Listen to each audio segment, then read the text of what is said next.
중동 아프리카 순방에 나선 이재명 대통령이 첫 방문국인 아랍에미리트에서 외교 일정을 시작했습니다. 오늘은 아랍에미리트 대통령과 정상회담을 열고 방위산업 등 협력 방안을 논의합니다.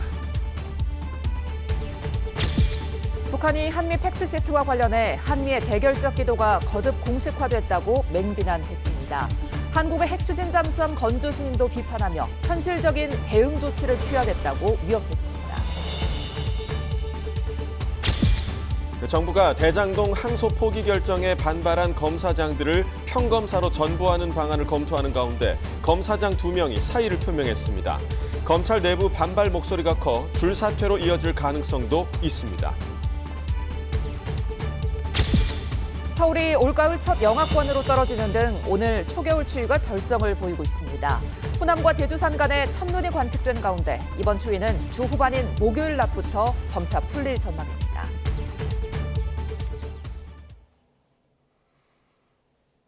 시청자 여러분 안녕하십니까? 화요일 뉴스나우 시작합니다.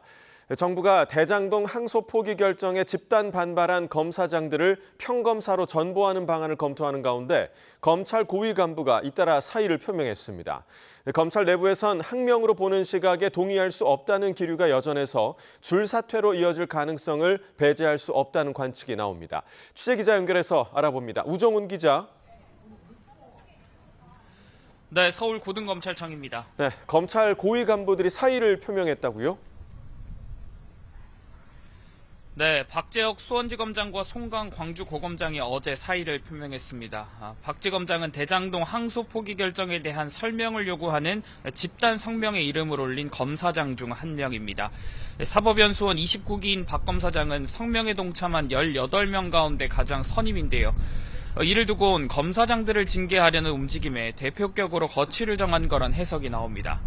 사의를 표명한 송 고검장도 연수원 29기로 노만석 전 검찰총장 대행이 사의를 표명했을 때 대검 차장 후보군에 이름을 올린 인물이기도 합니다. 네, 이러한 두 사람의 사의 표명이 줄사퇴로 이어질 가능성도 있을까요? 박지검장과 송 고검장 사의 표명이 어제 오후에 알려진 만큼 법무부와 검찰 내부에서는 오늘이 분수령이 될 것 같다는 관측이 나옵니다. 다만 사의 표명이 더 확대되진 않을 것 같다는 시각도 있습니다. 앞선 검사장들의 성명을 항명이라고 보는 시각에 대한 검찰 내부 반발은 여전합니다. 공봉숙 서울고검 검사는 어제 내부망 2프로스에 세상이 40에서 50년 전으로 회귀한 것 같고 표현의 자유는 쓸모를 다한 거로 보인다며 징계 추진에 반발했습니다. 다른 검사들도 분위기가 좋지 않은 게 사실이라며 검사장을 평검사로 사실상 강등한다는 건 말이 안 되는 거라고 언급했습니다. 이에 대해 정성호 법무부 장관은 내부 반발 움직임은 특별히 없는 거로 안다며 조직 안정이 우선이라고 했고 구자현 검찰총장 대행은 논란에 대한 질문에 말을 아꼈습니다. 지금까지 서울고검에서 YTN 우종훈입니다. 대장동 항소 포기 여파로 검찰 고위직들이 줄줄이 사의를 표명한 것을 두고 더불어민주당은 사표 수리 대신 징계를 해야 한다고 날을 세웠습니다. 국민의힘은 과천 법무부 청사 앞에서 규탄 대회를 열고 정성호 법무부 장관의 사퇴를 촉구했습니다. 이번엔 국회 연결해서 들어보겠습니다. 김다연 기자. 네, 국회입니다. 네, 먼저 민주당 소식부터 전해주시죠. 네, 더불어민주당은 대장동 항소 포기 사태로 검사장 맏형격인 2명이 사의를 표명하자 이 반발이 어디까지 번질지 예의주시하고 있습니다. 그러면서도 정식 징계 절차를 통해 집단 항명 추동의 책임을 물어야 한다. 또 사표를 수리해선 안 된다는 공개 발언이 쏟아지고 있습니다. 민주당 김기표 의원은 유튜브 방송에 출연해서 사표가 제출됐을 때 중징계에 해당하는 문제가 있으면 수리를 안 하도록 아예 규정이 마련되어 있다고 강조했습니다. 민주당 내에선 이미 내년 검찰청 폐지가 확정된 상황에서 검찰이 항소 포기에 나선 건 보안 수사권이랑 일종의 딜을 해보려는 의도였다며 이제와 언론 플레이를 하는 것은 모순이라는 불만도 제기됩니다. 반면 대장동 항소 포기 사태에 화력을 모으는 국민의힘은 어제 용산 대통령실에 이어 오늘은 법무부 앞에서 기자회견을 열었습니다. 장동혁 대표는 정성호 법무부 장관은 사상 최악의 장관이라면서 범죄자에게 7,400억 원을 안겨준 배임 범죄자라고 날을 세웠습니다. 또 정 장관이 항소를 신중히 검토하라며 검사들을 압박한 건 명백한 수사 외압이자 직권 남용이라며 사퇴를 촉구하고 국정조사에 응하라고 요구했습니다. 네, 6개월 앞으로 다가온 지방선거 관련 정치권 분위기도 정리해 주시죠. 네, 가장 눈에 띄는 건 오세훈 서울시장을 향한 민주당의 공세입니다. 서울시장 자리 탈환을 목표로 하는 민주당은 종묘 앞 재개발 사업과 한강버스 사고, 광화문에 조성 중인 감사의 정원을 고리로 오세훈 때리기에 집중하고 있습니다. 오세훈 시정 실패 정상화 TF 단장을 맡은 천준호 의원은 아침 라디오에서 한강버스 관계자로부터 사고 소식을 외부에 유출하지 말라고 하는 시 지침이 있었다. 또 세월호 사건이 떠올랐다는 말을 들었다고 전했습니다. 민주당 원로인 이해찬 민주평통 상임 부의장이 어제 당 행사에서 한강버스 사고를 삼풍백화점 붕괴와 비교한 것과 비슷한 맥락입니다. 정청래 대표는 오늘 전국 기초 광역의회의원 협의회 간담회를 열어 선거 전략 등을 논의했는데요. 정 대표는 내년 지방선거의 승리가 이재명 정부 성공을 위한 첫 단추라며 지방의회에 대한 당 차원의 적극적인 지원을 약속했습니다. 민주당이 대의원과 권리당원 표 반영 비율을 1대1로 바꾸는 당규 개정 과정에서 권리당원 투표 자격 기준을 두고 논란도 일었는데 민주당은 일종의 여론조사였다며 내년 지방선거 경선 때 6개월 이상 당비 납부 당원은 투표할 수 있다고 서둘러 진화에 나섰습니다. 국민의힘은 오세훈 시장을 향한 비판은 서울시장을 탈환하기 위한 당정 합작 공세라고 규정했습니다. 특히 전면전에 나선 김민석 총리를 향해 민생과 경제보다 선거에 더 관심이 있는 것 아니냐는 국민적인 우려가 있다고 비판했습니다. 지금까지 국회에서 전해드렸습니다. 윤석열 전 대통령 부부가 다음 주 민중기 특검팀 소환 조사에 응하기 어렵다며 불출석 사유서를 제출했습니다. 최상병 특검이 청구한 전직 공수처 검사들에 대한 구속영장은 기각됐습니다. 특검 소식 취재기자 연결해서 알아보겠습니다. 임혜진 기자. 네, 서울 광화문 김건희 특검에 나와 있습니다. 네, 윤 전 대통령과 김건희 씨 특검에 불출석 의사를 전했다고요?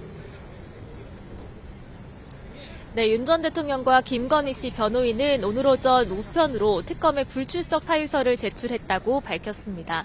앞서 민중기 특검팀은 김 씨에게 오는 24일, 윤 전 대통령에겐 26일 각각 피의자 신분으로 나와서 조사를 받으라고 통보했는데요. 윤 전 대통령은 재판 일정을, 김 씨는 건강상 문제를 불출석 사유로 든 것으로 전해졌습니다. 다만 두 사람 모두 조사에는 응하겠다는 입장이라 다음 달 초쯤으로 일정 조율을 원하는 거로 알려졌습니다. 네, 그리고 매관매직 의혹을 받고 있는 이배용 전 위원장, 언론에 처음으로 입장을 냈죠? 네, 이배용 전 위원장은 어제 변호인을 통해 의혹에 대한 입장을 전했는데요. 김건희 씨에게 증거로 알려진 금거북이는 청탁 목적이 아니었다고 주장했습니다. 지난 2011년 연말에서 2022년 초 사이 김 씨로부터 100만 원대의 화장품 세트를 선물로 받았고 이에 대한 답례와 윤 전 대통령 당선 축하 겸 비슷한 가격대의 선물을 했을 뿐이라는 겁니다. 그러면서 김 씨 쪽에 어떠한 청탁이나 적격성 검토서를 전달한 사실이 없다고 강조했습니다. 최상병 특검이 청구한 전직 공수처 검사들의 구속영장은 모두 기각됐다고요? 네, 서울중앙지법은 직권남용 권리행사 방해 혐의를 받는 김선규, 송창진 전 공수처 부장검사에 대한 구속영장을 기각했습니다.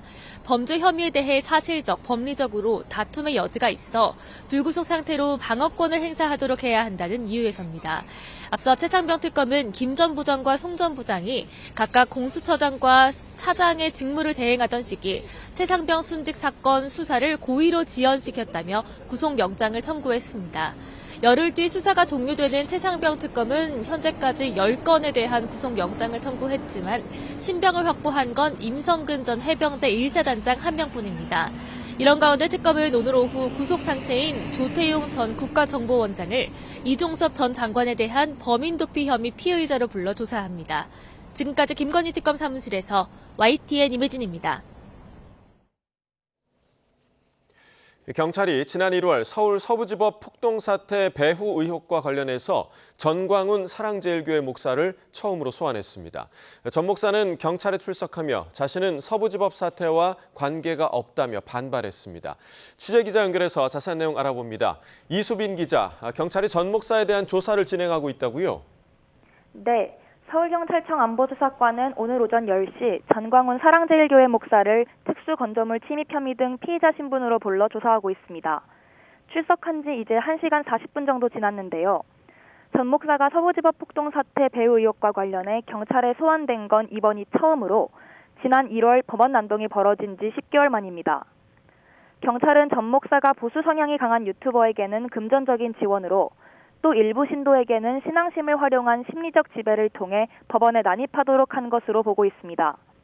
다만 전 목사는 경찰에 출석하며 자신이 폭동을 부추겼다는 의혹을 전면 부인했습니다. 직접 들어보시죠.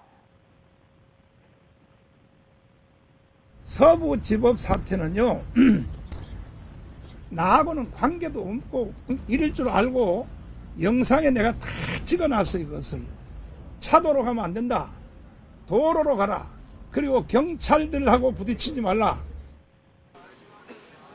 전 목사는 서부지법 사태에 가담한 특임 전도사 2명에 대해서도 정식 교인이 아니라며 가끔 만나면 인사했을 뿐이라고 말했습니다. 네, 이번 조사를 앞두고 경찰은 서부지법 폭동 사태 배후를 규명하기 위한 수사를 확대해왔죠. 그렇습니다. 폭동 배후 의혹과 관련해 전 목사뿐만 아니라 보수 유튜브 채널 신의 한수, 신혜식 대표 등 모두 9명이 입건된 상태입니다. 경찰은 지난주 신 대표를 불러 조사하며 전 목사와 친분이 있는지 등을 조사한 것으로 전해졌습니다. 앞서 경찰은 지난 8월 전 목사 주거지와 사랑제일교회에 대한 강제 수사를 진행했는데요. 이후에는 전 목사의 딸 전한나 씨의 사무실 등을 추가로 압수수색하며 수사 범위를 확대해왔습니다. 그동안 사랑제일교회는 전 목사가 서부지법 사태의 배후라는 주장에 대해 강하게 반박해왔는데 경찰이 전 목사의 직접적인 지시 여부 등을 밝혀낼 수 있을지 주목됩니다. 지금까지 사회부에서 YTN 이수빈입니다.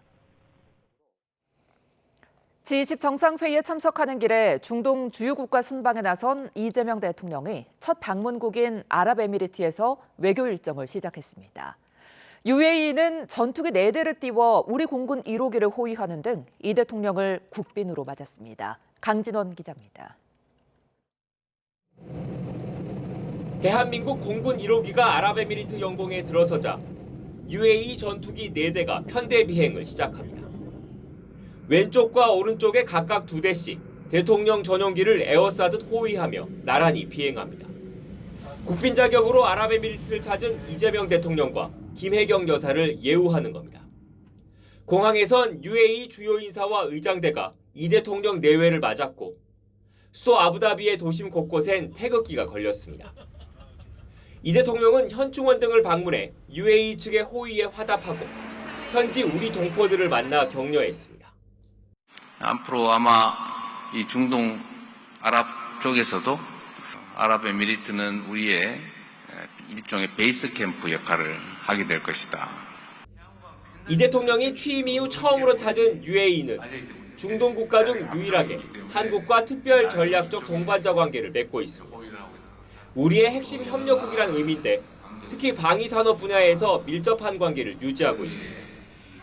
UAE는 중동에서 처음으로 국산 중거리 지대공 미사일 천궁2를 도입했고 최근엔 우리가 개발한 초음속 전투기 KF-21에 관심을 보이고 있습니다. 공군 1호기를 호위한 UAE의 전투기는 프랑스산 미라주와 미국산 F-16 등 노후 기종인데 UAE는 이를 신형으로 바꾸는 사업을 진행하고 있습니다. 이 대통령의 이번 UAE 국빈 방문에서 방산 세일즈 외교가 펼쳐질 거란 전망이 나오는 이유입니다. 인공지능 협력 강화와 K컬처 확산 등도 관심이 쏠리는 분야인데 오늘 오후부터 본격적으로 시작될 UAE와의 정상 외교에서 구체적인 성과를 낼 수 있을지 주목됩니다. 아부다비에서 YTN 강진원입니다. 북한이 한미 정상회담의 공동 설명 자료인 팩트시트와 관련해 한미의 대결적 기도가 거듭 공식화됐다고 반발했습니다.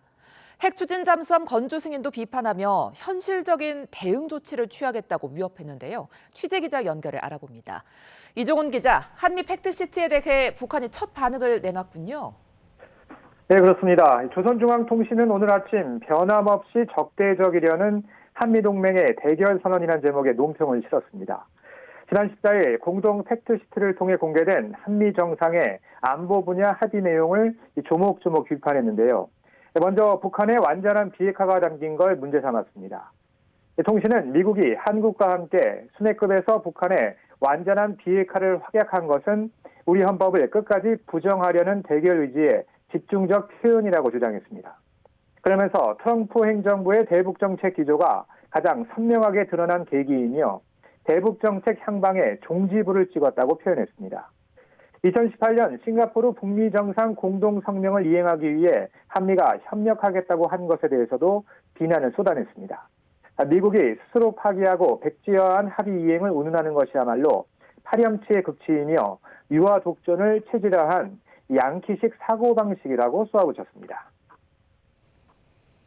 네, 그리고 우리나라의 핵 추진 잠수함 건조 승인에 대해서도 민감하게 반응했죠. 네, 통신은 한국의 핵잠수함 도입은 아시아 태평양 지역의 군사 안전 형세를 불안정하게 만들고 핵통제 불능 상황을 초래하는 엄중한 사태 발전이라고 비판했습니다. 그러면서 핵잠 보유는 자체 핵무장의 길로 나가기 위한 포석으로 지역에서의 핵 도미노 현상을 초래하고 보다 치열한 군비 경쟁을 유발하게 돼 있다고 주장했습니다. 또 미국이 한국의 우라늄 농축과 사용 후 핵연료 재처리 권한 확보에 동의한 것은 준핵보유국으로 발돋움할 수 있도록 발판을 깔아준 것이라고 비난했습니다. 통신은 이번 팩트시트 발표로 한미의 대결적 기도가 거듭 공식화되고 정책화됐다며 현실적인 대응 조치를 해나가겠다고 위협했는데요. 이 한미 팩트시트 발표 이후 북한의 첫 공식 반응인데 대남보다는 대미 메시지 성격이 강한 것으로 보입니다. 북한은 어제 우리 군이 군사분계선 기준선을 논의하자며 제안한 군사당국 회담에 대해선 아직 반응을 내놓지 않고 있습니다. 지금까지 정치부에서 YTN 이종원입니다. 국방부가 최근 군사분계선을 자주 침범해온 북한에 관련 논의를 가자며 군사회담을 공식 제안했습니다. 이재명 정부 들어 남북회담을 제안한 건 이번이 처음인데 북한이 호응할지는 미지수입니다. 보도에 김문경 기자입니다. 지난달 19일부터 이틀에 걸쳐 북한군 수십 명이 군사분계선을 넘다 우리 군의 경고사격을 받고 물러났습니다. 북한의 군사분계선 침범은 올해에만 10여 차례로 지난해보다 2배 가까이 늘었습니다. 2023년 말 북한이 적대적 두 국가론을 내세운 뒤 침범 사례가 급증한 겁니다. 군은 북한이 군사분계선 일대에서 철책을 설치하거나 지뢰를 매설하는 작업을 하다 군사분계선을 넘는 것으로 보고 있습니다. 전술 도로와 철책선을 설치하고 지뢰를 매설하는 과정에서 일부 인원들이 군사 분계선을 넘어 우리 지역을 침범하는 상황이 지속 발생하고 있습니다. 국방부는 이런 상황이 지속돼 우발적인 충돌 가능성이 우려된다며 북한의 군사회담을 열자고 공식 제안했습니다. 회담 의제는 군사분계선 기준선 설정입니다. 군사적 긴장을 완화하기 위해 남북 군사당국 회담을 개최하여 군사 분계선의 기준선 설정에 대해 논의할 것을 공식적으로 제안합니다. 군사 분계선은 비무장지대 내 남북 각 2km를 구분하는 선인데 1953년 정전협정 체결 당시 철책이 아닌 표지판을 설치해 구분했습니다. 국방부는 우발적 충돌 가능성과 함께 표지판 유실에 따른 일부 지역의 경계선에 대한 남북 간 인식차를 해소하려는 목표도 있다고 덧붙였습니다. 그러면서 판문점 협의를 통해 일정과 회담 장소 등을 정하자고 밝혔고 통일부도 북측에 적극적인 호응을 촉구했지만 북한이 응답할지는 미지수입니다. 남북 군사회담은 남북 정상회담과 대화가 한창이던 지난 2018년 10월이 마지막입니다. YTN 김문경입니다. 조현 외교부 장관은 핵 없는 한반도는 포기해선 안 될 절대적 과제라고 밝혔습니다. 조 장관은 국립외교원에서 개최된 서울 외교포럼에서 윤종권 외교부 국제사이버협력대사가 대독한 기조연설을 통해 이같이 말했습니다. 이어 우리나라가 안보 측면에서 가장 우선시해야 할 과제는 전쟁을 예방하고 한반도가 무력 충돌의 촉발점이 되지 않도록 하는 거라고 강조했습니다.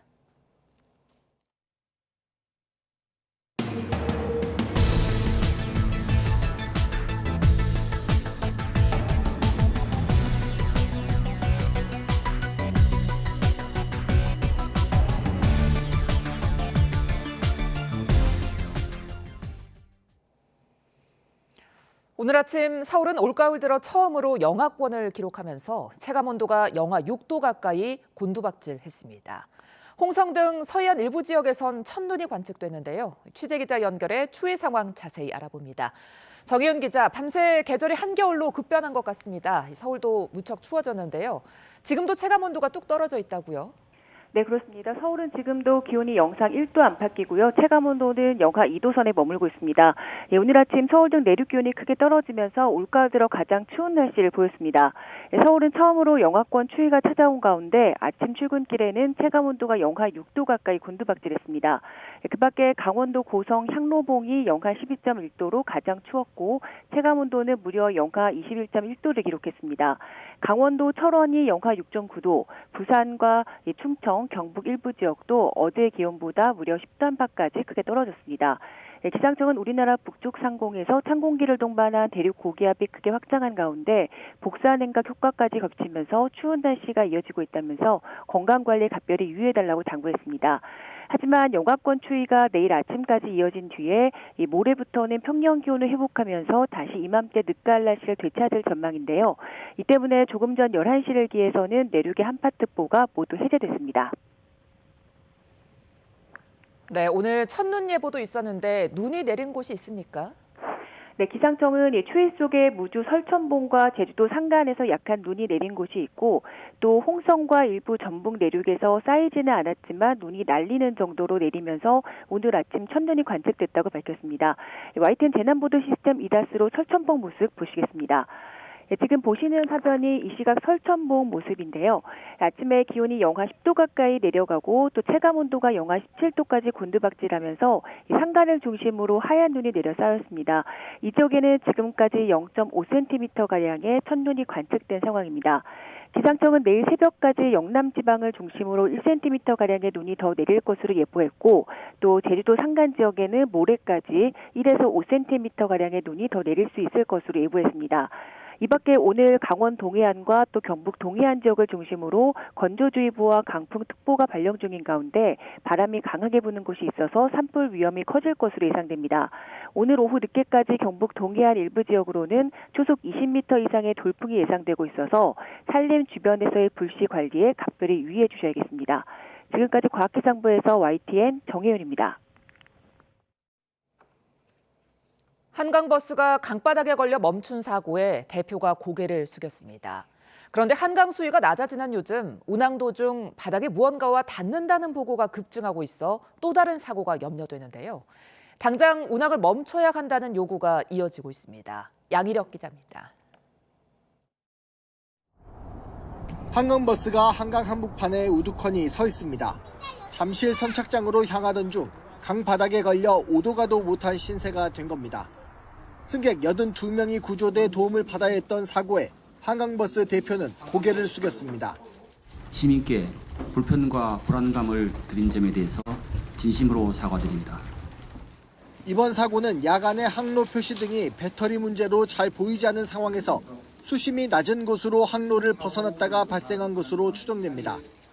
문제는 한강버스가 정해진 항로를 지날 때에도 바닥이 강바닥이나 이물질에 닿았다는 보고가 최근 급증하고 있다는 점입니다. 특히 전체 15건 가운데 13건이 지난 7일 이후 보고됐는데 부유하던 로프가 프로펠러에 걸리는 등 상황이 갈수록 심각해지자 이물질 제거와 추가 준설 작업에 나서면서 운항에도 처질이 빚어졌습니다. 갈수기다 보니까 연중 수심이 가장 낮은 상태입니다. 이렇게까지 수심이 낮아질 것으로는 미처 저희들은 예상을 못한 것은 사실입니다. 사고와 잡음이 끊이지 않자 시민단체는 한강버스 사업을 전면 재검토하라고 목소리를 높였습니다. 전면적인 원인 조사에 착수하는 동시에 사업 전반을 백지에서 다시 들여다보라고 촉구했습니다. 안전점검이 완료되고 그 결과에 따른 근본 대책이 마련되기 전까지 운항을 전면 중단하라! 서울시의회 민주당 소속 의원들도 한강의 얕은 수심 문제는 여러 차례 제기돼 왔다고 지적하면서 안전이 검증되지 않은 만큼 한강버스 운항을 즉시 중지하라고 요구했습니다. YTN 양일혁입니다. 국토교통부는 울산 화력발전소 해체 공사 현장 붕괴 사고 원인을 규명하기 위한 조사위원회를 구성했다고 밝혔습니다. 사조위는 건축구조 전문가인 단국대 이경구 교수를 위원장으로 하고 이번 사고와 이해관계가 없는 산학연 중심의 외부 전문가 12명으로 구성됐습니다. 운영기간은 오늘부터 4개월 동안이며 사고조사 진행 상황에 따라 기간이 연장될 수 있습니다. 사조위는 오늘 사고 현장 인근에서 첫 회의를 열고 본격적인 조사를 시작했습니다. 국토교통부가 외국인의 주택 이상 거래를 기획 조사했더니 적발된 위법 의심 행위가 290건에 달했습니다. 국적별로는 중국인이 가장 많았고 매수 지역별로는 수도권이 전체 67%를 넘었습니다. 최도희 기자입니다. 서울에서 아파트를 4채나 사들인 외국인 A씨. 하지만 모자란 매매 대금을 메우려고 5억 원 이상을 외화 반입 신고도 하지 않고 들여오거나 정식 은행을 거치지 않고 이른바 환치기 수법을 통해 조달했습니다. 외국인 B씨는 같은 국적 외국인 C씨와 직거래 방식으로 인천의 한 아파트를 거래했습니다.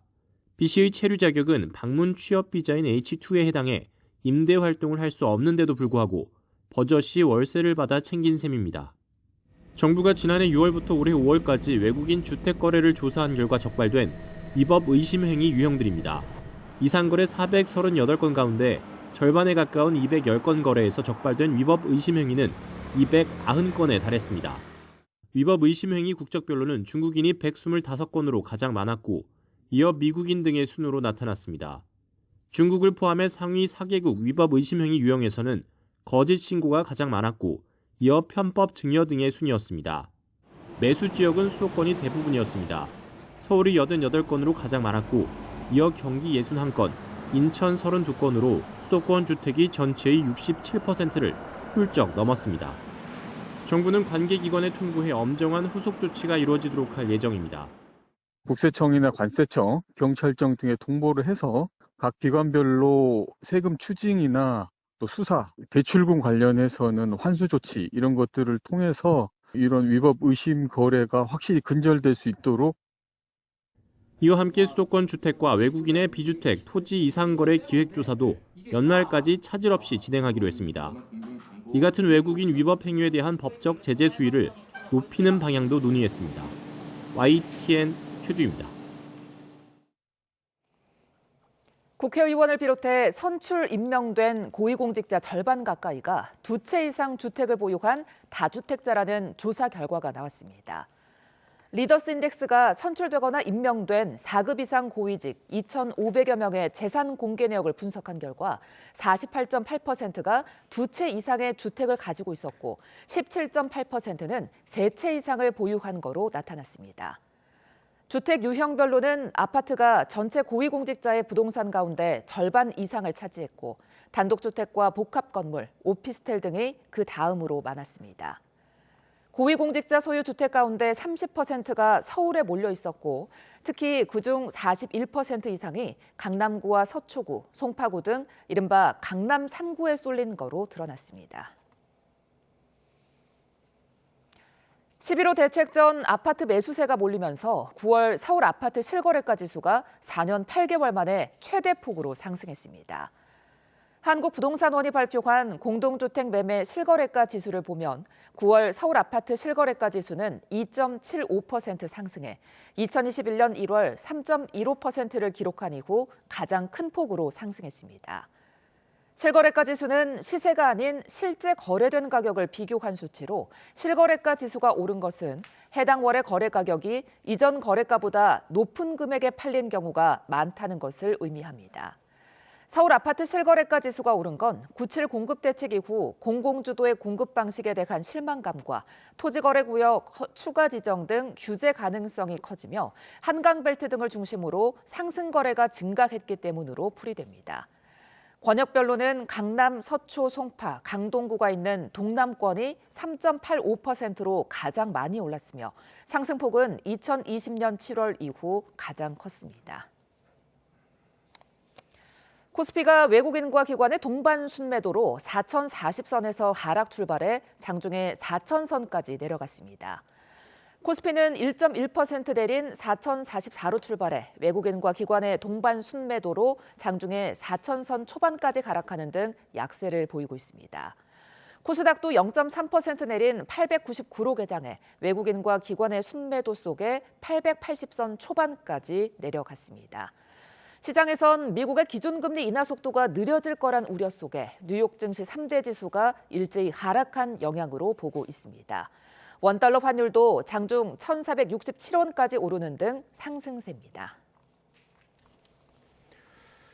올 3분기 가계빚이 1,968조 원으로 사상 최대 규모를 기록했습니다. 하지만 6.27 규제 이후 가계대출 규모가 줄면서 증가폭은 축소됐습니다. 취재기자 연결해서 자세한 내용 알아봅니다. 손효정 기자, 3분기 가계빚 통계 자세히 전해주시죠. 네, 한국은행이 지난 7월부터 9월까지 가계 신용 잔액을 잠정 집계한 결과 9월 말 기준 1,968조 3천억 원으로 나타났습니다. 관련 통계를 공표하기 시작한 2002년 이후 가장 큰 규모입니다. 가계빚은 사상 최대치지만 증가 속도는 둔화했습니다. 직전 분기보다 14조 9천억 원이 늘어 2분기 증가액인 25조 원보다 오름폭이 줄었습니다. 가계 신용은 은행이나 보험사, 대부 업체 등에서 받은 대출에 결제 전 카드 사용 금액까지 더한 포괄적인 가계부채를 말하는데요. 이 가운데 카드 대금을 제외한 가계 대출만 보면 3분기 말 잔액은 1,845조 원으로 직전 분기보다 12조 원이 늘어났습니다. 증가폭은 2분기의 절반 수준인 건데요.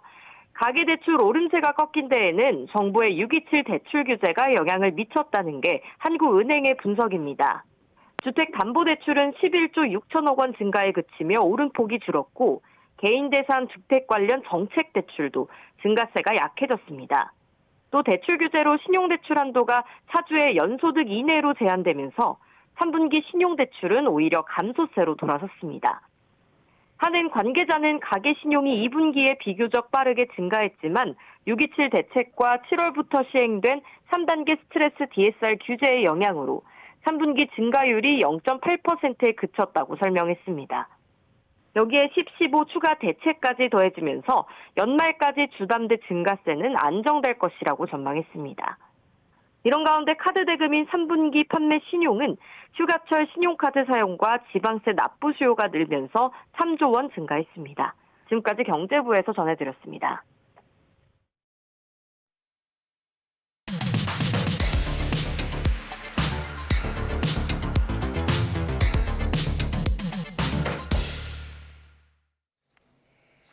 각이 살아있는 정치평론 시사정각 시작합니다. 오늘도 각이 서는 두 분을 모셨습니다. 조현삼 더불어민주당 정책위 부의장, 최진영 변호사 나오셨습니다. 어서 오십시오. 네, 안녕하십니까. 네. 자, 정부가 대장동 항소 포기 결정에 집단 반발한 검사장들을 평검사로 전보하는 방안을 검토하고 있는데 이 검찰 고위 간부가 잇따라 사의를 표명하고 있습니다. 여권 내부에서는 더 강경한 목소리가 또 이어지고 있는데요. 그 목소리 먼저 들어보겠습니다. 집단 조직적 항명의 그 베이스 기본은 기초는 왜 검찰청을 폐지하느냐, 왜 수사권을 뺏어가려고 하느냐, 거기에 대한 반발이죠. 노만석 대행이 소위 그 마지막 고별 인사할 때 국민이란 말 하나도 없습니다. 오로지 자기 식구들, 자기 검찰 조직에 대한 걱정, 징계, 감찰 이런 거 중단해 주십시오. 그리고 수사, 보안 수사권 유지해 주십시오라는 얘기밖에 안 했어요.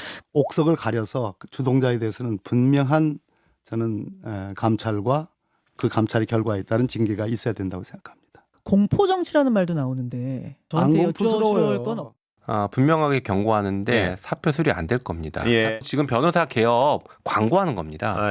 그래서 이 부분은 그런 것들이 착각이다라는 걸 분명하게 알려주기 위해서 과감하게 징계하고 개업을 못하게 만들어야 된다고 생각합니다. 이재명 대통령 입장에서 생각을 한다면 오히려 그냥 항소 포기하지 않고 그냥 항소를 한 다음에 검찰의 그런 조작 수사와 강압 수사를 밝히는 것이 훨씬 더 정치적으로는 유리했을 수 있겠다고 봅니다. 오히려 저는 검찰에서 좀 치밀한 계산 속에서 이와 같은 상황이 만들어진 게 아닌가라고 하는 의심을 오히려 갖게 됩니다. 대장동 항소 포기가요? 전략적으로 검찰이 그렇습니다. 그런 의심이야.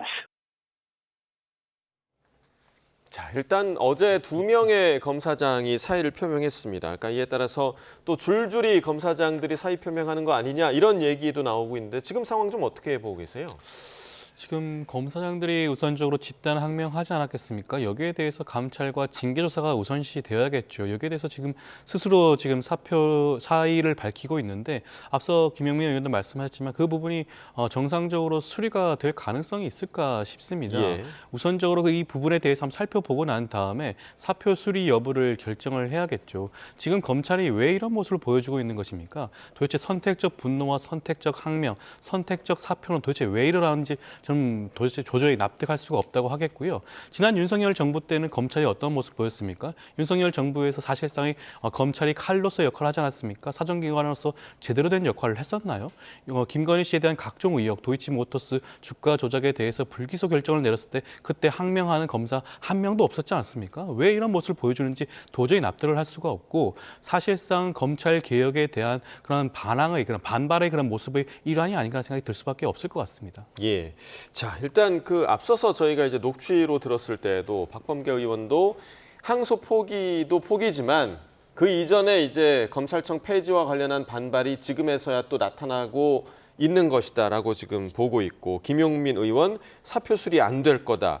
천준호 의원 오히려 항소 포기를 전략적으로 한 게 아니냐. 지금 이러한 여권의 목소리에 대해서 좀 어떻게 들으셨습니까? 참담합니다.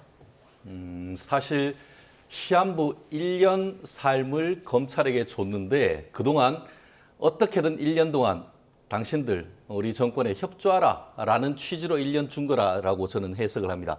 그래놨는데 그에 협조하지 않는다라고 해서 아예 싹을 잘라버리겠다라는 것 아니겠습니까?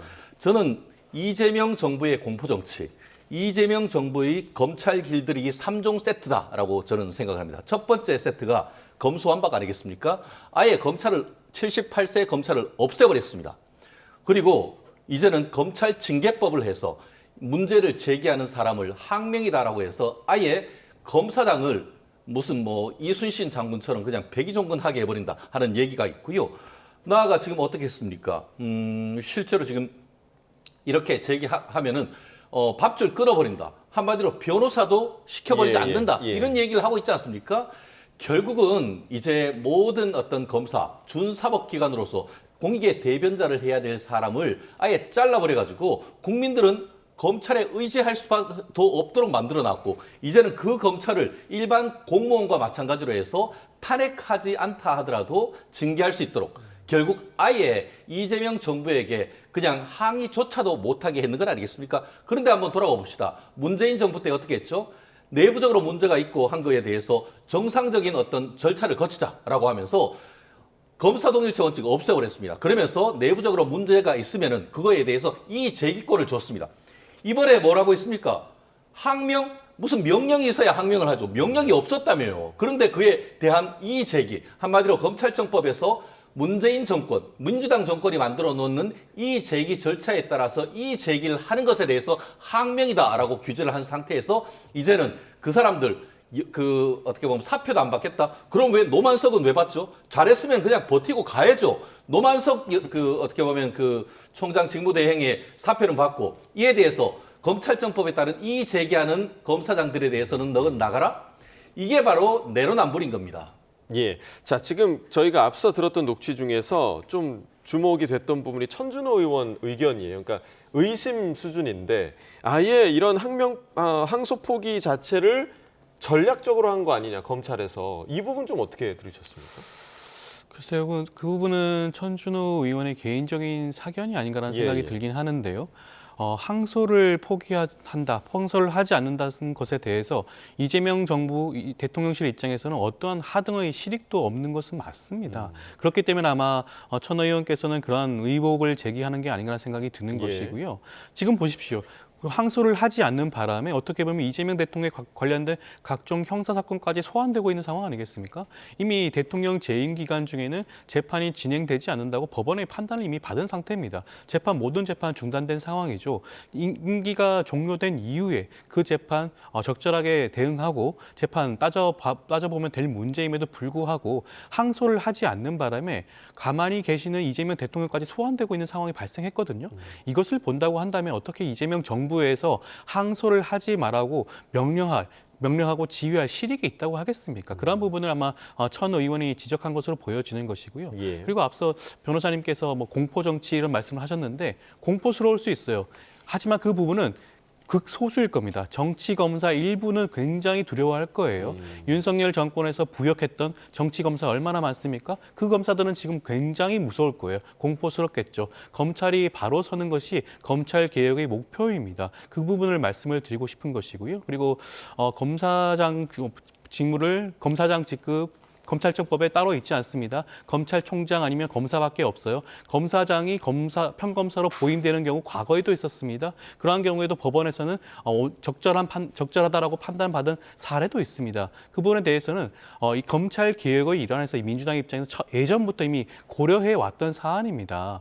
정치인들도 마찬가지잖아요. 국회의원들도 같은 경우에도 상임위원장 하다가 일반 의원 돌아가기도 합니다. 예. 국회의장 하다가 일반 의원으로 돌아가기도 해요. 그런 측면에서 살펴봐야 될 문제가 아닌가 생각이 드는 것이죠. 이분과 관련해서 일부 정치검사라고 얘기를 하고 있는데요. 그렇다면 지금 얘기하고 있는 일부 정치검사가 누군지 제가 논증해드리겠습니다. 첫 번째, 이와 같이 지금 노만석이 누굽니까? 이번 이재명 정부가 차장으로 임명을 했던 사람이고 그에 따라서 사실상 항소해야 된다라고 했던 서울중앙지검검찰청장도 이재명 대통령이 임명했는 사람입니다. 예. 나아가 이번에 딱 2명. 동부지검의 이문정 검사장 그리고 남부지검의 김 검사장 2명 빼고 전부 있는 검사장들도 다 이재명 정부에서 임명했는 사람들입니다. 나아가 이번에 1심에서 공소유지를 하다가 전원의 의견을 합치를 해서 항소를 해야 된다라고 하는 사람들도 모두 이재명 정부 들어와서 했던 사람들입니다. 그 사람들이 다 윤석열 대통령의 친윤 검사들입니까?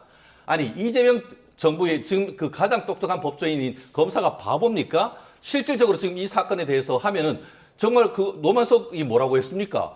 아, 이게 옛날에 이번 정부하고 결이 달라서 왜 결이 다르죠? 그럼 그 결이 다른 모든 지금 검사들이 전부 다 친인 검사입니까? 탄핵당하고 지금 가가지고 깜빵에 가 있는 대통령이 무슨 썩은 동아줄을 왜 잡고 있겠습니까? 이것은 전국에 있는 2,000명에 대한 검사를 모욕하는 것이라고 생각합니다. 그렇기 때문에 그런 식으로 해서 마치 본인들의 어떤 직역에 있는 사람들이 지지를 한다고 해서 대한민국의 공익의 대변으로 해서 정말 99% 이상 검사들까지 그 모욕을 하고 제도를 없애버리면은 그에 대한 피해는 오롯이 지금 국민들에게 간다는 것. 저는 그걸 말씀드리고 싶은 것이지 이것이 무슨 누구 정부를 지지하는 그거하고는 전혀 상관없다는 말씀 꼭 드리고 싶습니다. 네, 결국 이 사안과 관련해서 지금 여야가 국정조사 얘기를 하고 있는 상황인데 지금 국민의힘에서는 여야 동수로 특별위원회를 구성하자 이런 입장인데 민주당은 법사위 차원의 국정조사를 지금 고수하고 있습니다. 민주당이 법사위 차원의 국정조사 얘기하는 이유가 좀 어디에 있습니까? 일단 법사위 차원에서 이 부분을 충분히 검토할 수 있는 해당 상임위원회라고 할 수가 있겠죠. 지금 검찰과 관련된 문제 아니겠습니까? 그리고 검찰이 이번에 항소하지 않은 부분 그것도 따져 물어야겠죠. 그렇지만 그 부분뿐만 아니라 함께 살펴봐야 될 문제가 굉장히 많습니다. 왜 지금 검찰 내부에서 이와 같은 선택적 항명과 선택적 분노가 일어나고 있는지 이것이 정치적인 목적에 있는 것은 아닌지 검찰 개혁에 대한 그런 일종의 반동 세력으로서의 모습은 아닌 것인지 이런 부분들 충분히 따져 물어볼 필요성이 분명히 있겠죠. 이것을 포괄적으로 다 조사를 하기 위해서 한다면 법사위 차원에서 진행하는 것이 더욱더 적절한 부분이 아닐까라는 말씀을 드리고 싶습니다. 네, 이 형태만 보자면 사실 지금 국민의힘이 얘기한 여야 동수의 특별위원회가 조금 더 공정해 보이긴 하거든요. 좀 어떻게 좀 바라보세요? 당연하죠. 불문가지죠. 왜 지금 민주당이 법사위를 하죠? 법사위에 추미애 지금 그 위원장이 앉아 있으니까 법사위로 가자는 것 아니겠습니까? 마치 민주당은 이것이 법사위의 문제에 한정된 것처럼 얘기하는데 절대 그렇지가 않습니다. 대표적으로 운영위와 직접 관계되는 것이죠. 운영위는 아시다시피 용산 대통령실을 관할하는 것이죠. 이번 사안과 관련해서 여러 언론 보도를 보면은 본인들은 부인을 하고 있다라고 하지만 실제로 이 부분을 항소와 관련해서 이 민정수석실 내지 법무비서관실과 의사소통이 있었다라는 그런 언론 보도도 일부 나오고 있습니다. 그런 부분은 뭡니까? 실질적으로 지금 용산 대통령실에 이재명 대통령의 이른바 대장동 변호인이었던 사람들이 줄줄이 그 자리를 꿰차고 있습니다. 그러면서 이 사건에 대해서는 항소를 함에 있어서 항소를 할지 말지 여부에 대한 보고를 안 받았겠습니까?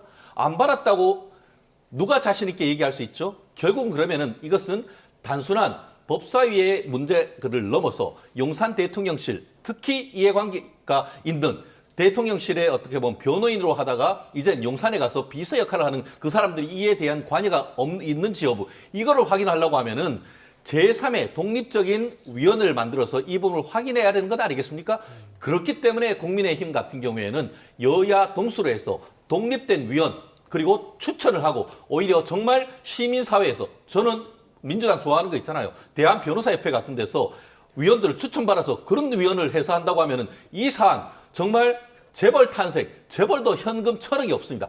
배당받은 금액이 6천억씩 된다는데, 이런 사안에 대해서 누가 이것을 그 범죄자들에게 수천억을 재벌을 만들어주는지, 이것은 국민이 바로 밝혀야 돼. 이거보다 더 중요한 일이 어디 있습니까? 그렇기 때문에 국민의힘으로서는 기존에 있는 위원회가 아니고 여야 동시에 독립된 위원회를 만들자는 것은 그러한 취지인 것이죠. 예, 자, 지금 배당 금액을 얘기해 주셨지만 사실 이 사안과 관련해서 지금 많은 국민들이 우려하고 있었던 부분 중에 범죄 수익금에 대한 환수가 제대로 이루어질 것인가. 물론 민주당에서는 지금 민사 소송을 얘기를 하고 있지만, 실제로 지금 남욱 변호사가 강남의 토지를 300억 원에 샀던 거를 500억 원에 내놨다가 지금 철회를 했다고 하더라고요. 그러니까 이런 우려에 대해서는 좀 어떻게 바라보고 계십니까? 일단 지금 국민의힘 입장에서는 계속해서 7,800억이란 추징금 액수를 염두에 두고 이런 범죄 수익을 얘기를 하고 있는데, 1심 법원에서는 그 부분 전혀 인정되지 않았습니다. 7,800억 자체가 굉장히 과장된 숫자였어요.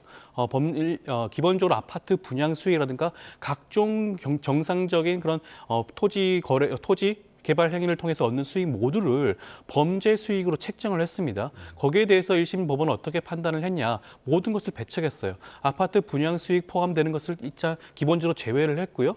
검찰에서 주장했던 70%의 그런 이익을 가져가야 한다는 주장도 배척을 했습니다. 예. 기본적으로 법원에서는 검찰이 주장했던 많은 부분들을 인정하지 않았던 것이에요. 그럼에도 불구하고 7,800억 모두가 범죄 수익이다. 그러니까 7,800억 모두를 가져와야 한다. 이런 주장 자체가 앞뒤가 맞지 않는다라는 말씀을 좀 드리고 싶고, 일단 법원에서 1심 단계에서 인정했던 범죄 수익이 있습니다. 부정한 그런 돈이 있죠. 그 부분에 대해서는 이미 2천억 정도가 추징 보전되어 있지 않습니까? 물론 남욱 변호사 여기에 대해서 해제를 요청하고 있고, 나머지 대장동 일당들도 해제를 요청할 가능성은 높아 보이긴 합니다. 그렇지만 어찌되었건 추징이 되지 않는다고 하더라도, 법원에서 인정이 되지 않는다고 하더라도 민사 소송을 통해서 이 부분 조속히 해결할 수가 있습니다. 신속하게 가압류 보전 조치를 진행한다면 그거 해제되기 전까지 아마 법원에서 섣불리 해제하지 않을 겁니다. 이미 가압류가 진행이 되고 있다는 사실을 알고 있으면 그 부분 어떻게 해제 인용할 수가 있겠습니까? 그렇기 때문에 이 부분에서만큼은 민사 사건에서 신속하게 진행하게 되면 충분히 그 부분 보전 해제를 막아낼 수 있다라는 말씀을 드리고 싶습니다. 이 부분과 관련해서 짧게 말씀드리면요, 제가 속가 계산기로 계산을 해봤습니다. 변호사님도 잘 아시겠습니다만 7천억 기준으로 하면은 법원에 내는 인지대 수수료가 22억 원이랍니다. 아니 참, 제가 말씀드렸듯이 법원에서 형사사건으로 이것을 못을 추징하면은 한 푼도 들여지도 않아도 됩니다. 그런데 지금 성남도시개발공사에서 7천억 원을 가압류를 한다. 그리고 7천억 원을 다 나는 소송을 하게 된다. 그러면은 피 같은 세금 20억이 넘는 것을 법원의 인지대 송달료로 납부를 해야 되는 것이고요. 나아가 이거에 대해서 가압류한다? 가압류를 공짜로 합니까? 해놓으면은 보증보험 증권을 끊는 데만 해도 수억 원이 들어갈 가능성이 있습니다. 이런 정신 나간 짓을 왜 하냐고요.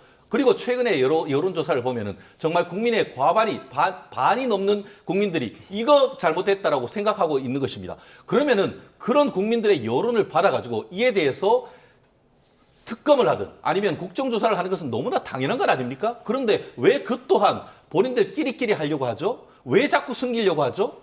숨기는 자가 뭔가 문제 있는 거 아닙니까? 저는 그렇게 생각합니다. 네, 자, 이 부분과 관련해 좀 국정조사가 이루어질 수 있을지는 조금 더 지켜봐야 할 부분인 것 같고, 자, 이번에는 이것도 좀 짚어보겠습니다. 국민의힘 박민영 미디어 대변인이 최근 같은 당의 김예지 의원을 겨냥해서 장애인을 비례대표 당선권에 너무 많이 할당했다라는 등의 논란의 발언을 쏟아내서 논란이 되고 있습니다. 관련 내용 들어보겠습니다. 다 피해의식으로 장애인 너무 많이 할당을 해서 저는 문제라고 봐요. 쌍욕이 안 나올 수가 없어요, 김혜지는. 그러니까 정말 사람 같지도 않은 그런 사람들을 데려와가지고 지금 공천 준 거고요. 향후에 유사한 일이 재발될 경우에는 그에 상응하는 조치를 취할 것이라는 점도 분명히 전달했습니다. 단순 실수이기 때문에 이렇게 한다라고 하는데 저는 그렇게 해서 정리가 될 수 있을까라는 생각이 듭니다. 그러니까 그 표현의 수준, 그다음에 인식 이런 것들이 좀 상식적인 선을 벗어났기 때문에 저는 당의 부담이 없으려면 뭐 본인이 판단했던 것처럼 사의를 수용했어야 되는 것 아닌가라는 생각이 듭니다. 네, 충분히 좀 문제가 될 만한 그런 발언이었던 것 같고 일각에선 장애인 혐오다 이런 비판이 이어지는데 또 박민영 대변인 본인은 오히려 장애인 혐오라는 발언이라는 비판에 법적 조치까지 좀 예고를 했더라고요. 어떻게 좀 바라보십니까? 좀 아쉽죠. 굉장히 부적절한 대응을 하고 있는 것 같습니다. 인터넷 방송 유튜브 채널에 나가서 방송을 할 때 말실수 할 수 있습니다. 말실수하고 나면 그 부분에 대해서 진심 어린 사과와 사죄를 하게 되면 충분히 수습을 할 수 있을 것으로 보여지는데 전혀 그러한 모습을 보여주지 못하고 있는 것 같아요. 우리나라가 광복 이후에 어떠한 모습을 보였습니까? 인권을 보호하고 인권을 성장시키기 위해서 꾸준히 노력을 해왔죠. 소수라든가 약자, 사회적 약자에 대한 배려도 그만큼 늘어나고 있었습니다. 그럼에도 불구하고 원내 제1야당의 대변인이라는 자리에 있으면서 불구하고 이렇게 심지어 자당 의원이지 않습니까? 자당 의원에 대해서 이렇게까지 비난하는 모습을 보여주는 것을 봤을 때는 과연 국민의힘이 어떠한 생각을 가지고 있는지 그런 문제 제기를 하지 않을 수가 없고요. 여기에 대해서 장동혁 대표가 엄중 경고에 그칠 것이 아니라 적어도 대변인직에서만큼이라도 물러나게 하는 모습을 보였어야 함에도 불구하고 전혀 그러한 모습을 보여주지 않고 있죠. 국민의힘의 처사 자체가 굉장히 부적절한 게 아닌가 싶습니다. 네, 그러니까 당의 지금 엄중 경고 조치가 맞느냐라는 그런 비판의 목소리도 있고 지금 이번 박민영 대변인의 발언 자체가 한동훈 전 대표에 대한 좋지 않은 감정이 작용했다 이런 분석도 있더라고요. 저는 지금 박민영 대변인의 말에 절반은 공감할 수 없고 절반은 상당 부분 공감하는 부분도 있다라고 저는 생각을 하는데요. 말씀드렸듯이 장애인 자체에 대한 비하하는 식의 얘기에 대해서는 본인도 문제가 있다라고 해서 사과를 했습니다. 다만 본인이 그걸 했던 맥락에 대해서는 발끈하고 있는 건 아니겠습니까? 실질적으로 지금 김혜지 의원 같은 경우에는 정말 이례적으로 제 기억에도 비례대표를 연속으로 2번 하는 케이스는 거의 없습니다. 김종인 전 비대위원장 같은 경우에는 5선을 다 비례를 했지만 그 정도의 어떤 개인적 영향이나 있는 그런 부분은 분명히 아니지 않습니까? 특히 김혜지 의원 같은 경우에는 지난 탄핵과 관련해 가지고 한동훈 전 대표와 같은 입장을 했고 실제 탄핵에 찬성을 했고 나아가 실제로 지금 관련해서 이런 모든 것들을 국민의힘이 현재 이르기까지 상당히 곤란하게 만든 부분들이 적지 않았습니다. 특별히 전장현, 오늘도 제가 이곳에 오는데 문자가 왔습니다. 전장현이 지금 지하철 가는 것을 막아서 한 지하철역에 차를 못 댄다라고 하는데 국민의힘 같은 경우에는 전장현에 장애인들의 이동권은 보장을 하지만 우리가 허용할 수 있는 범위 내에서 하자. 그리고 대안을 하자라고 하는데 거긴 그게 아니지 않습니까? 그런데 지금 김혜지 의원은 어떻게 했죠? 전장현 앞에 가서 무릎을 꿇었습니다. 알고 봤더니만 김혜지 의원의 보좌관 중에 한 명이 전장현과 관련되는 배우자가 있는 사람이라고 나오는 겁니다. 그렇기 때문에 어떻습니까? 지역구에 본인이 어떤 영향을 띄어서 당선이 됐다고 하면은 본인의 목소리를 낼 수가 있겠지만 어떻게 보면 국민의힘에서 2번씩이나 비례대표를 해가지고 했다고 하면은 당론에 충실해야 되는 것은 기본인 것이죠. 그럼에도 불구하고 당론과는 사뭇 이탈된 그런 모습을 보이면서 현재의 어떤 국민의힘이 굉장히 어려운 이런 상태라고 하면은 이 부분에 대해서 본인은 뭐라고 했죠? 탈당시켜달라. 결국은 본인은 스스로 자리에 물러나가지고 할 생각이 없다는 건 아닙니까? 잘 생각해 보십시오. 30대 초반에 당직 맡고 있는 비국회의원인 사람과 재선 국회의원들이 이제는 거꾸로 그와 같은 사람을 했는 것에 대해서 형사 고소한다는 이런 상황에 대해서 저는 박민영 대변인이 얘기했던 장애인과 관련되는 얘기에 대해서는 저도 엄중하게 그 부분은 얘기할 수 있지만 지금까지 걸어온 김혜지 의원의 그와 같은 정치적 행보에 대해서는 저도 공감할 수 없다는 말씀 드리고 싶습니다. 네, 이 발언의 파장이 어디까지 미칠지도 좀 궁금하고 이런 가운데 지금 국민의힘 장동혁 대표 역시 최근 발언들이 시사하는 바가 뭐냐라는 그런 해석이 상당히 좀 분분한 상황인데 그 발언들을 좀 모아봤습니다. 들어보시죠. 여러분, 전쟁입니다. 우리가 황교안입니다. 뭉쳐서 싸웁시다. 저는 12월 말까지도 저는 지지층에게 더 많은 관심과 소구를 해야 되고 무게중심을 훨씬 더 많이 둬야 될 때라고 생각합니다. 우리 공화당이나 자유통일당이나 자유와혁신당이나 연대를 할 수 있나? 내년 지방선거를 제가 체제 전쟁이라고 말씀드린 거고요. 저는 그 깃발 아래 모일 수 있는 모든 우파들은 함께 모여서 네, 지금 들으신 우파들, 일부에서는 또 극우라고 지칭하기도 하고요. 이런 세력과의 연대 가능성을 지금 시사하는 발언들을 계속 쏟아놓고 있는데 이러한 발언들 좀 어떻게 보고 계십니까? 저는 장동혁 대표가 당대표로 당선된 이후에 그래도 현실적으로 중도로서의 외연 확장을 위해서 그러한 모습을 보여줄 가능성은 있지 않을까라는 짧은 기대를 했었는데요. 전혀 그러한 모습을 보여주지 않는 것 같습니다. 우리가 황교안이다라뇨. 황교안 전 총리 국민의힘 당원도 아니지 않습니까? 사실상 극우 보수 세력을 대표하고 있는 전직 총리임에도 불구하고 함께 가겠다는 뜻을 분명히 했죠. 그리고 앞서 시간을 거슬러 올라가 보면 세이브 코리아 집회에서는 계엄도 하느님의 계획이 있다는 그런 망언까지 한 바가 있죠. 윤석열 전 대통령을 면회 가서 함께 울기도 했습니다. 그런 여러 가지 모습을 봤을 때는 장동혁 대표는 다음 지방선거에는 전혀 관심이 없구나. 국민의힘을 다시 건전한 보수로 되돌리는데 그런 목적이 전혀 없는 것이 아닌가라는 그런 생각을 할 수밖에 없을 것 같습니다. 지금 단계에서는 지금 앞서 언급하신 그런 극우적인 성향인 사람들과 함께하는 것이 아니죠. 윤석열 전 대통령과 절연하는 모습을 보여주고요. 내란 동조 세력과 내란에 공감했던 세력들과 함께하지 않는 그런 모습을 보여주는 것이 우선입니다. 하지만 그런 선택을 전혀 하지 않고 있습니다. 본인의 그런 정치적인 목적이 어떠한 것인지는 알 수가 없지만 그것은 전혀 국민의힘에 도움이 되지 않는 모습이라고 할 수가 있겠죠. 민주당 입장에서는 장동혁 대표가 그러한 모습을 계속하는 거, 그런 행보를 계속하는 거 나쁘진 않습니다. 지방선거에서 전혀 도움이 되지 않을 것이기 때문이죠. 국민의힘 입장에서는. 그럼에도 불구하고 보수와 진보가 함께 가는 것이 우리나라 국민을 위해서 더욱더 적절하지 않겠습니까? 건전한 보수로 돌아오기 위해서라면 장동혁 대표가 더 이상 극우 행보를 하는 것을 멈춰야 되지 않을까 싶습니다. 국민의힘 내부에서도 지금 우려의 목소리가 나오고 있는 걸로 알고 있고요. 그리고 이번 항소포기 사태 이후에 한동훈 전 대표의 나름의 활약상도 지금 좀 보이고 있기 때문에 앞으로 좀 어떻게 작용할 것인가 어떻게 예상하십니까? 이 부분에 대해서는 지금 장동혁 대표는 전략적으로 좀 접근하고 있다라고 얘기를 하는 것 같습니다.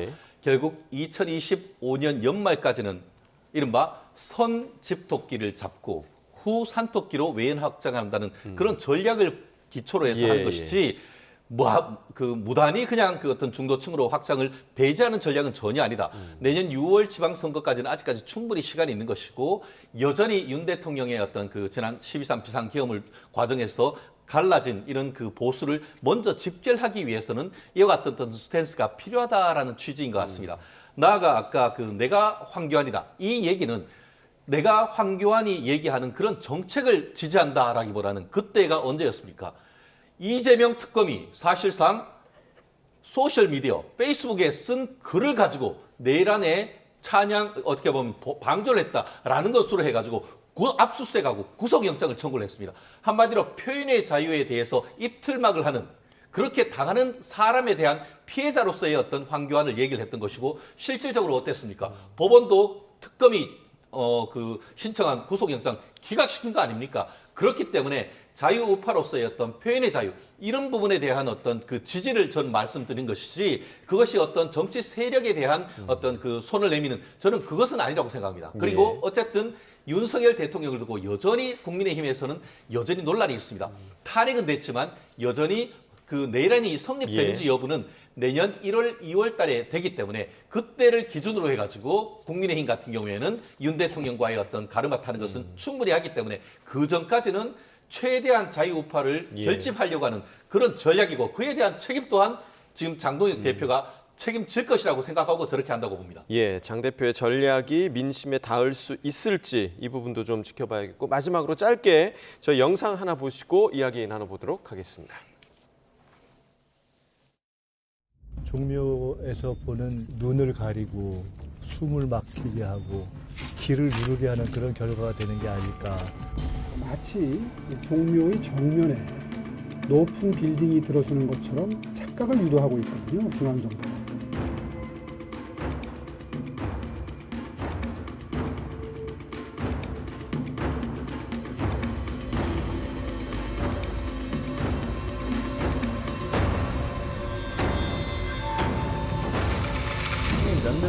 멈추거나 죽어야 멈출 겁니까?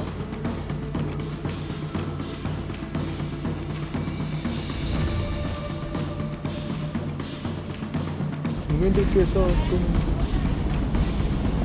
이해하실지 의문이 되고 국무총리의 신분을 이용해 가지고 선거 개입에 유사한 그런 행위를 하실 것이 아니라. 네, 사실 김민석 총리는 지금 지방선거, 그러니까 서울시장 출마 가능성과 선을 긋기는 했는데 지금 계속 오 시장과 부딪히는 장면들이 나오고 있어서 여러 해석이 나오고 있는 것 같아요. 김민석 총리가 일단 말씀하신 것처럼 다음 지방선거에 출마하지 않겠다는 뜻을 밝혔죠. 예. 출마하지 않을 가능성이 저도 굉장히 높다고 보여집니다. 지금은 지방선거와 관련된 문제가 아니에요. 시민들의 안전과 관련된 문제 예. 아니겠습니까? 한강버스의 경우에는 오늘 오전에도 멈췄다는 그런 보도가 나왔는데 그만큼 굉장히 큰 위험성이 있는 겁니다. 하인리 법칙이라고 있죠. 300번의 징후가 있고 29번의 작은 사고가 있으면 한 개의 큰 재난사고가 발생한다라는 법칙이 있습니다. 굉장히 위험한 상황이에요. 만약에 한강버스가 어떻게 좌초를 한다든가 사고가 발생했을 때는 엄청난 인명 사상이 발생할 수밖에 없는 국가적인 재난 사고입니다. 이것을 방지하기 위해서 총리 입장에서는 나설 수밖에 없는 문제라고 하겠고요. 종묘도 마찬가지예요. 지금 종묘의 경우에는 우리나라가 세계 문화유산 1호였습니다. 그럼에도 불구하고 세계 문화유산 영향 평가를 하지 않는 그런 입장을 보여주고 있기 때문에 자칫 잘못하면 고층 빌딩을 통해서 유산이 박탈되는 지위가 박탈되는 그런 결과가 나올 수 있지 않겠습니까?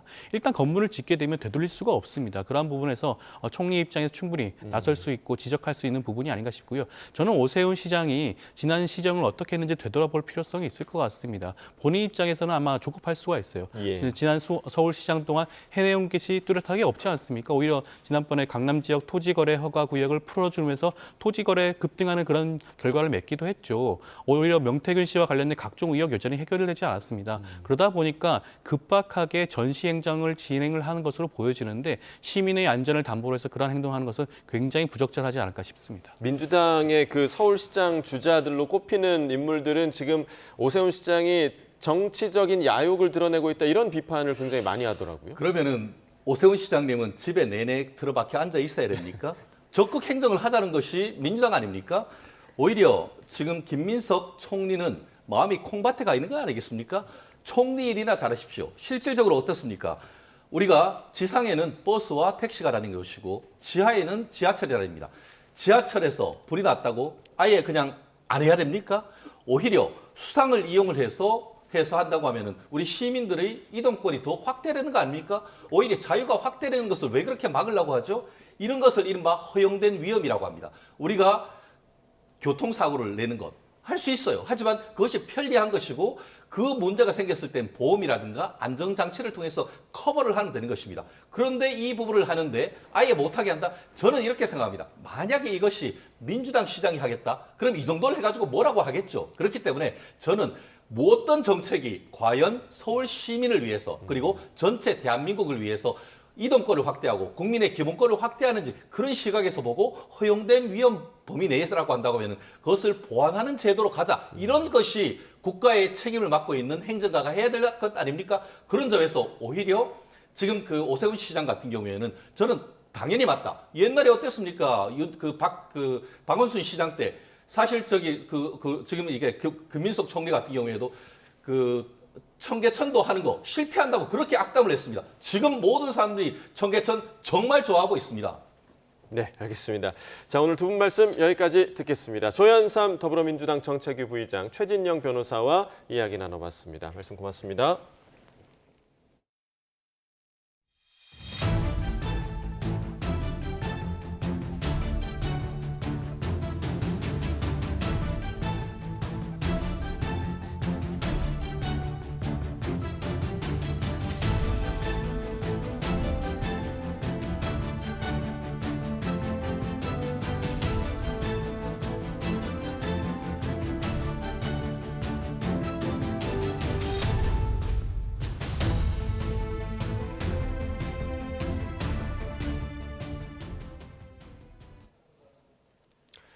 대장동 사건 항소 포기에 대한 검찰 수뇌부의 설명을 요구하는 집단 성명을 주도한 박재혁 수원지방검찰청 검사장이 사의를 밝혔습니다. 송강 광주고검장도 사의를 표명했는데 이 정부가 성명에 동참한 검사장들에 대한 징계를 검토하면서 검찰 고위직 줄사퇴 우려도 나오고 있습니다. 조성호 기자의 보도입니다. 박재혁 수원지검장이 사의를 밝혔습니다.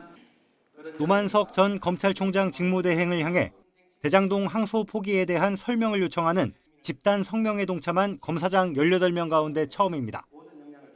박 검사장은 YTN과 통화에서 자신의 거취를 확인해 줄 수는 없다면서도 심사숙고해 마음을 정했다고 밝혔습니다. 박 검사장은 사법연 수원 29기 일선 검사장들 가운데 최선임으로 성명 제일 위에 이름을 올렸습니다.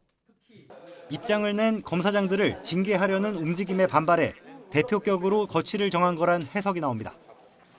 앞서 검사장들은 일부 무죄가 나왔고 검찰이 요구한 민간업자들 추징금도 인정되지 않았는데 왜 항소하지 않았느냐고 검찰 수뇌부에 물었습니다. 법무부와 노전대행 모두 지시가 아닌 협의였다고 했지만 여권에선 항명이라며 감찰과 징계 요구가 나왔습니다. 특히 검사장들을 평검사로 보임하는 걸 검토하는 게 알려지면서 사실상 징계 아니냐는 지적이 이어졌습니다. 새 검찰 수장을 맡은 구자연 총장 대행은 이와 관련해 말을 아꼈습니다. 집단 성명 낸 검사장들 평검사로의 점거 추진 어떻게 보시나요? 인사권 법무부에 있어도 검사들 협조로 되어 있는데. 인사권자인 정성호 법무부 장관은 검찰 조직 안정이 우선이라고 밝혔습니다. 특별히 드릴 말씀은 없고요. 우리 법무나 검찰이 안정되는 게 가장 중요한데 어떤 것이 좋은 방법인지 고민을 많이 하고 있습니다. 구차장과 함께 노전대행 후임 물망에 올랐던 송강 광주고검장도 사의를 표명했습니다. 항소 포기 논란으로 불거진 내부 반발 기류가 검찰 고위 간부들의 줄사퇴로 이어지는 것 아니냐는 관측도 나오고 있습니다. YTN 조성호입니다. 윤석열 전 대통령의 체포방해 혐의 재판이 진행되고 있습니다. 서울중앙지방법원 형사합의 35부는 오늘 오전 10시 15분 특수공무집행방해와 직권남용 권리행사 방해 등의 혐의를 받는 윤 전 대통령의 9차 공판기일을 진행합니다. 이번 공판에선 김모 전 경호처 부장이 증언할 예정인데 특검과 변호인단은 지난 1월 고위공직자범죄수사처와 경찰이 체포영장을 집행할 당시 그 상황에 대해서 물을 것으로 보입니다. 윤 전 대통령과 김건희 씨가 민중기 특별검사팀이 소환을 통보한 날짜에 출석하기 어렵다는 입장을 나란히 밝혔습니다. 윤 전 대통령과 김 씨 측은 오늘 특검의 우편을 통해 불출석 사유서를 제출한 것으로 파악됐습니다. 불출석 사유서에는 윤 전 대통령의 재판 일정과 김 씨의 건강상 이유로 다음 달 초로 조사 일정을 조율해달라는 내용이 담긴 것으로 알려졌습니다. 김민석 국무총리는 12.3 비상계엄에 협조한 공직자를 조사할 헌법존중 정부혁신 TF는 국정 안정을 위한 불가피한 조치라고 밝혔습니다. 집중과 절제 지혜를 발휘해 필요한 범위에서 신속하게 끝내겠다고 강조했는데요. 김 총리의 국무회의 발언 직접 들어보시죠.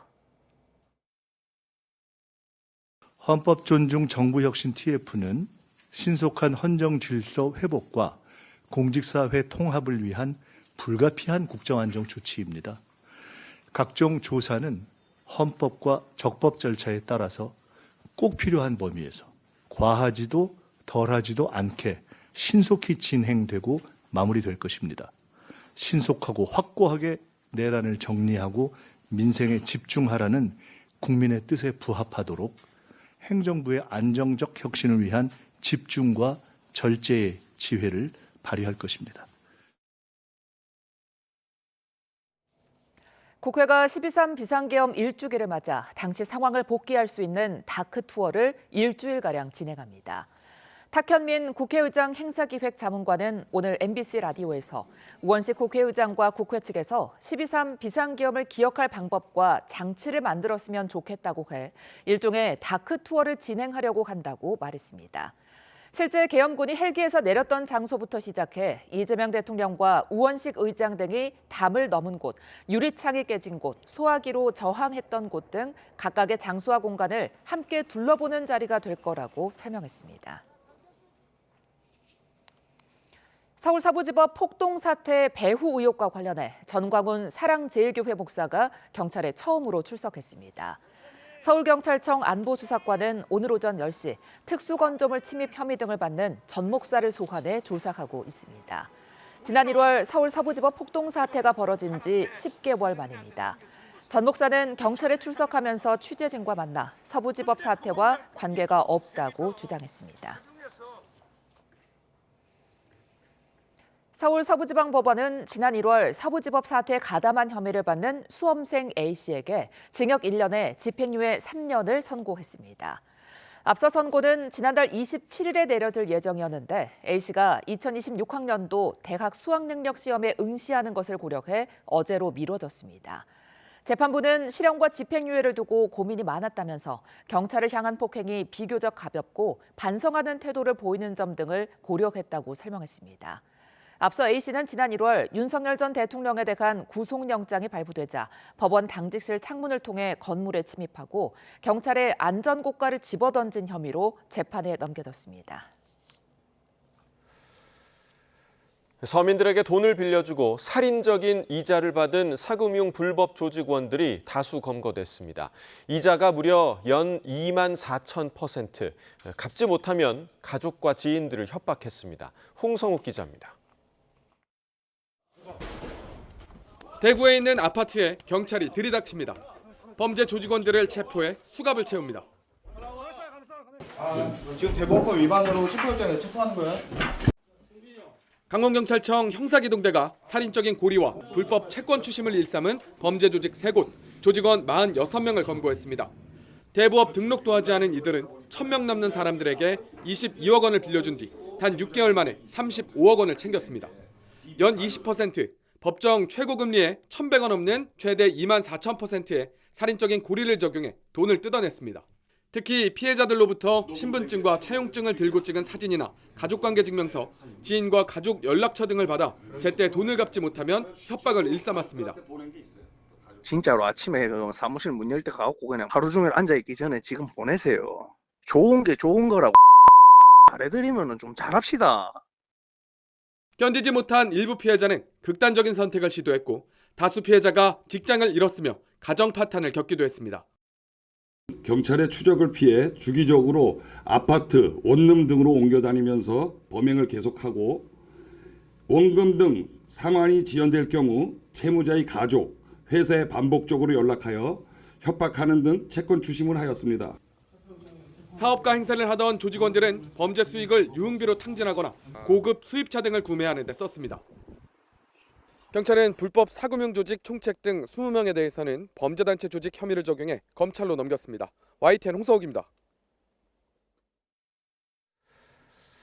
최근 국내 해안에서 중국 차 포장 형태로 위장된 마약류가 잇따라 발견되면서 해경의 해안 감시가 강화되고 있습니다.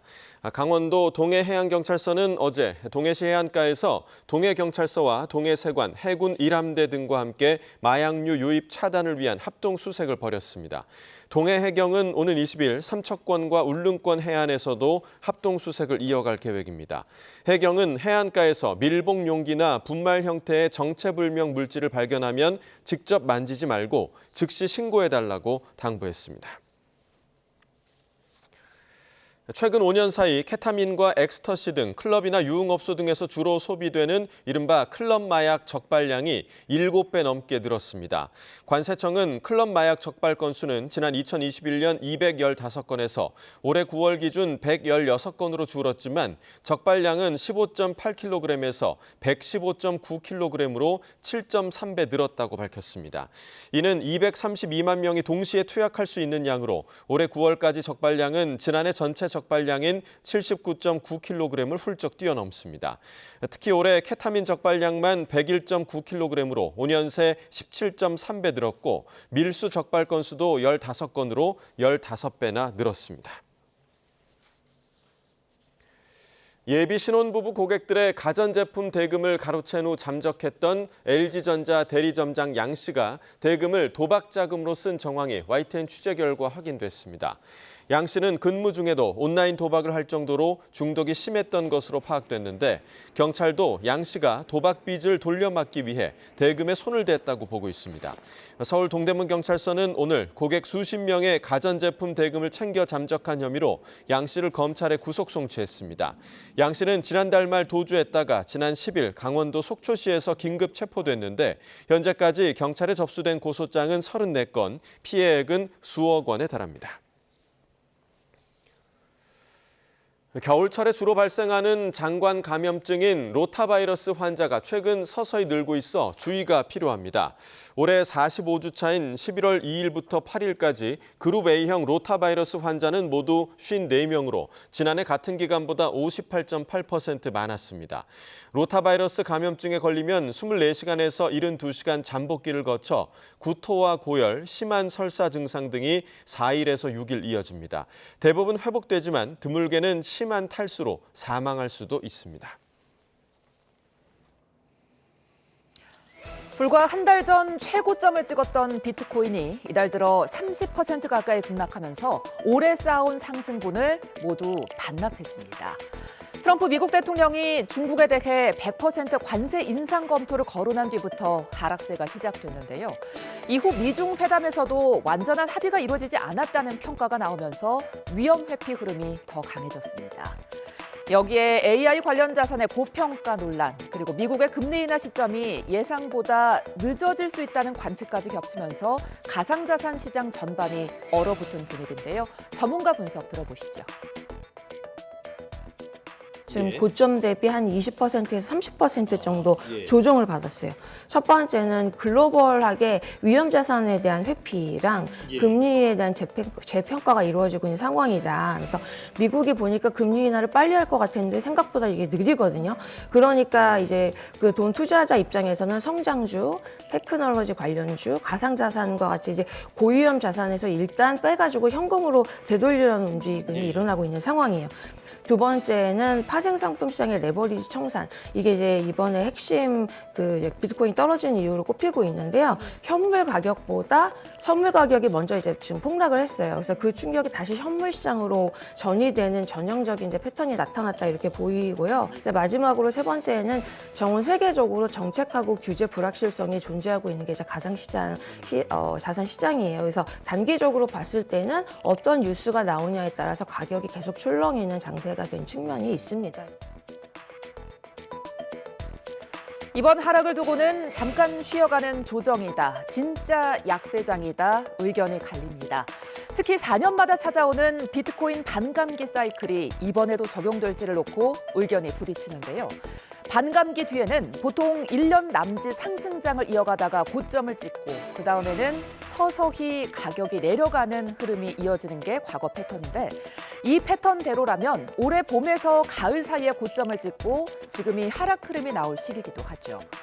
반면 반감기 사이클 자체를 부정하는 시각도 있습니다. 비트맥스의 공동 창업자 아서 게이즈는 4년 주기는 이제 의미가 없다고 잘라 말하는데요.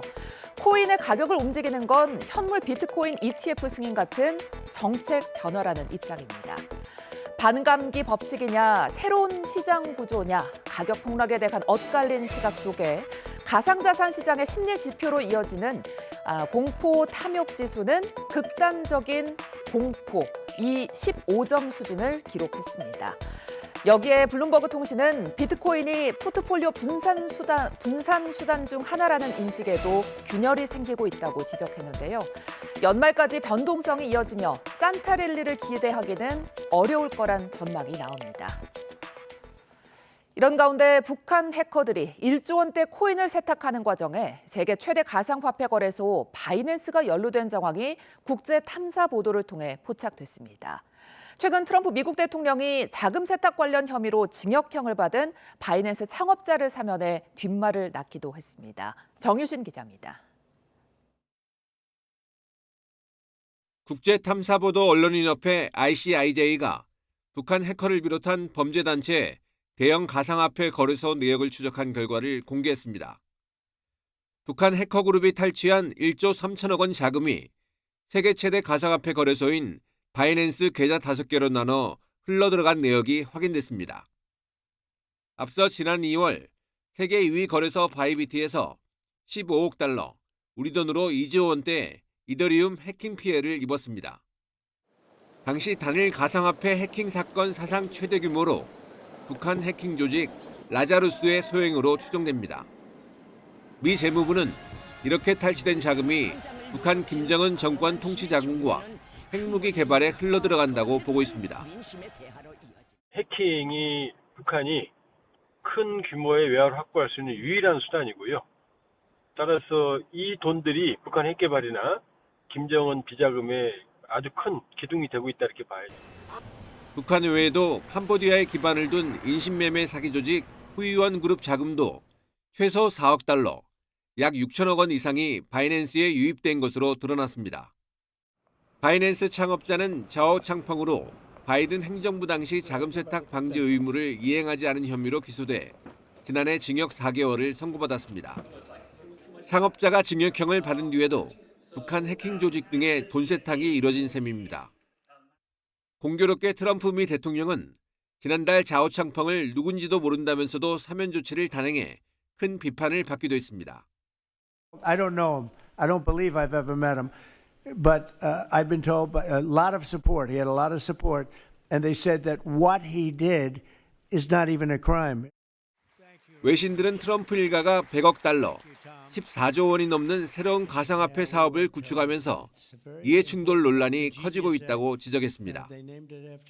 YTN 정준입니다. 아랍에미리트를 국빈 방문하고 있는 이재명 대통령이 우리 시각으로 오늘 오후 무함마드 빈 자이드 알 나흐얀 UAE 대통령과 정상회담을 엽니다. UAE 정부가 마련한 공식 환영식에 이어 진행될 회담에선 양국 간 방위 산업과 인공지능 분야 협력 강화 방안 등이 논의될 것으로 보입니다. 양국 정상의 만남을 통해 최종적으로 결정된 내용은 두 나라 사이의 양해각서 MOU에 담길 전망입니다. 이재명 대통령은 아랍에미리트와 미래 분야 협력을 확대하는 등 새로운 100년 대계의 초석을 마련하겠다고 밝혔습니다. 이 대통령은 오늘 공개된 현지 언론 알-이티하드와의 인터뷰에서 취임 후 첫 중동 순방지로 아랍에미리트를 선택한 것은 양국의 관계를 심화 발전시키겠다는 한국의 굳은 의지를 보여주는 증거라며 이같이 말했습니다. 또 양국이 기존 4대 핵심 협력 분야인 투자, 방위산업, 원자력, 에너지에 더해 인공지능, 문화 등이 포함된 미래지향적 첨단 기술 분야로 협력을 확대하기로 했다고 설명했습니다. 이재용 삼성전자 회장이 오는 19일 아랍에미리트에서 열리는 한 UAE 비즈니스 라운드 테이블에 참석하기 위해 출국했습니다. 이 회장은 UAE 측과 인공지능 등 첨단 기술 분야 협력을 논의할 것으로 전망됩니다. 정의선 현대차그룹 회장과 김동관 한화그룹 부회장, 조주환 LG전자 최고 경영자, 유영상 SK수팩스협의회 AI위원회 위원장 등도 참석할 것으로 알려졌습니다. 북한이 한미 정상 간 합의 내용이 담긴 팩트시트가 공개된 뒤 첫 반응을 내놨습니다. 한미의 대결적 기도가 공식화했다고 반발하며 대응 조치를 해나가겠다고 위협했습니다. 이종원 기자입니다. 북한의 입장은 대외 매체인 조선중앙통신 논평 형식으로 발표됐습니다. 먼저 한미 팩트시트에 담긴 북한의 완전한 비핵화부터 문제 삼았습니다. 자신들의 헌법을 부정하는 대결 의지의 집중적 표현이라며 트럼프 행정부의 대북 정책 기조가 선명하게 드러난 계기라고 주장했습니다. 또 미국이 스스로 파기한 2018년 싱가포르 북미 정상 합의를 운운한다며 파렴치의 극치이자 유화 독전을 체질화한 양키식 사고방식이라고 쏘아붙였습니다. 비핵화를 전제로 한 대화엔 나서지 않겠다는 걸 거듭 천명한 건데 우리 핵추진 잠수함 도입 결정도 민감하게 반응했습니다. 전 지구적 범위에서 핵통제 불능 상황을 초래하는 엄중한 사태 발전이자 자체 핵무장으로 나아갈 포석이라며 지역의 핵 도미노 현상을 초래할 거라고 주장했습니다. 또 미국이 한국의 우라늄 농축과 사용 후 핵연료 재처리 권한 확보에 동의한 건 준 핵보유국으로 발돋움할 발판을 깔아준 거라고 비판했습니다. 그러면서 이번 팩트시트 발표로 한미의 대결적 기도가 거듭 공식화되고 정책화됐다며 현실적인 대응 조치를 해나가겠다고 위협했습니다. 이번 한미 정상회담은 한미 동맹을 더욱 업그레이드한 결과로 인식을 하고 남한에 대해서는 전략적 무시 입장을 견지하면서 미국에는 핵무력 중심의 강대강 의지를 표출한 것으로 보여집니다. 이번 논평은 지난 14일 한미의 공동 발표 이후 북한의 첫 반응으로 이재명 대통령이나 트럼프 대통령의 실명이 거론되진 않았습니다. 공식 담화나 성명보다 격이 낮은 논평으로 수위는 조절한 건데 책임 있는 당국자의 추가 발표 가능성은 남아있는 것으로 보입니다. 또 한미 간 합의 내용이 중국의 민감도가 높은 사안들이란 점에서 당분간 북한은 중국과의 전략적 소통을 더욱 강화할 것으로 전망됩니다. YTN 이종원입니다. 대통령실은 이에 대해 북측의 적대나 대결 의사가 없다고 반박했습니다. 강유정 대변인은 오늘 공지를 통해 이같이 밝히며 남북 간 긴장 완화와 신뢰 회복을 위해 일관되게 노력해 나가고자 한다고 강조했습니다. 또 한미 간 안보 협력은 안보를 튼튼히 하고 국익을 수호하기 위한 거라고 거듭 선을 그었습니다. 트럼프 정부 일기 당시 북미 협상을 담당했던 폼페이오 전 미국 국무장관은 북미 정상회담이 성사될 경우 김정은 위원장이 제재 완화를 요구할 거라고 전망했습니다. 북핵 문제는 북한이 아닌 시진핑 중국 국가주석과 해결해야 할 사안이라는 관점도 내놨습니다. 워싱턴 홍상희 특파원입니다. 지난 2018년 평양에서 김정은 북한 국무위원장과 직접 만나 북미 정상회담을 사전 협의한 마이크 폼페이오 전 국무장관은 김 위원장을 거칠게 평가했습니다. Look, he's a nasty man. And I don't mean he's rude. I mean he's evil. And he believes that the entire peninsula is his and that they have been wronged. And he's determined to find a methodology to get it back. And he has 북미 정상회담이 성사될 경우 김정은 위원장은 미국의 제재 해제를 가장 먼저 요구할 거라고 말했습니다. What Chairman Kim would love is to get economic relief, right? What he would love is to be brought back into the fold of a more normal nation without the, really the last UN sanctions for. He would love to find a way to get that relief. He just doesn't have a tool to get that. 김정은 위원장이 북미 수교도 간절히 원하겠지만 북한이 대규모 무기로 서울의 민간인을 겨냥하고 있는 한 북미 관계 정상화 가능성은 거의 없다고 강조했습니다. 이제 김정은 위원장이 핵을 포기하도록 설득할 당근도 없다며 그때나 지금이나 북핵 협상 상대는 김정은이 아니라 시진핑 중국 국가주석이라고 주장했습니다. For Chairman Kim, he's reliant upon Xi Jinping for most everything that makes its way into Seoul. And so we should all think about that. This is not just a Chairman Kim problem. This is a China problem. They're deeply. 트럼프 대통령이 북한에 대해 뉴클리어 파워라는 발언까지 했지만 미국이 공식적으로 북한을 핵 보유국으로 인정할 가능성은 낮다고 말했습니다. 폼페이오 전 장관은 경주 한미 정상회담에서 트럼프 대통령이 한국의 핵 추진 잠수함 건조에 동의한 건 잘된 일이라면서도 트럼프 2기의 관세 정책은 정권이 바뀌더라도 계속될 거라고 전망했습니다. 워싱턴에서 YTN 홍상입니다. 북한이 한미 정상회담 팩트시트와 한미 안보협의회 공동성명이 나온 지 4일 만에 공식 반응을 내놨습니다. 대결적 기도를 공식화했다며 대응 조치도 취할 거라고 날을 세웠는데요. 향후 한반도 정세 등 북한 관련 내용 조한범 통일연구원 석좌 연구위원과 함께 이야기 나눠봅니다. 안녕하십니까? 예, 안녕하세요. 예, 북한이 지금 4일 만에 입장을 내놨는데 어떻게 보셨습니까? 일단 아주 장문의 입장을 내놨어요. 그렇게 긴 논평 최근에 나온 적이 없거든요. 그다음에 외교안보 대남 대미 컨트롤 타워인 김여정 부장도 아니고 최선희 외무상도 아니고 또 국방성도 아니고 일반 논평이었다는 점에서는 상당히 좀 수위를 낮췄다 이렇게 볼 수가 있고요. 내용도 구구절절이 나열은 했지만 그러나 어투가 그렇게 아주 거칠지는 않았거든요. 그러니까 이제 북한으로서는 예상치 못했던 상황, 전혀 예상치 못했던 상황. 다시 말해서 핵은 본인들만의 전유물이었는데 그 허드를 지금 우리가 좀 넘었거든요. 물론 평화적인 목적이지만 그렇게 본다 그러면은 북한이 상당히 당혹스러운 상황에 처해 있는 것 같다 이렇게 볼 수 있죠. 예. 그렇다면 이번 팩트시트와 안보 공동성명에서 북한이 가장 예민하게 보는 사안은 뭘까요?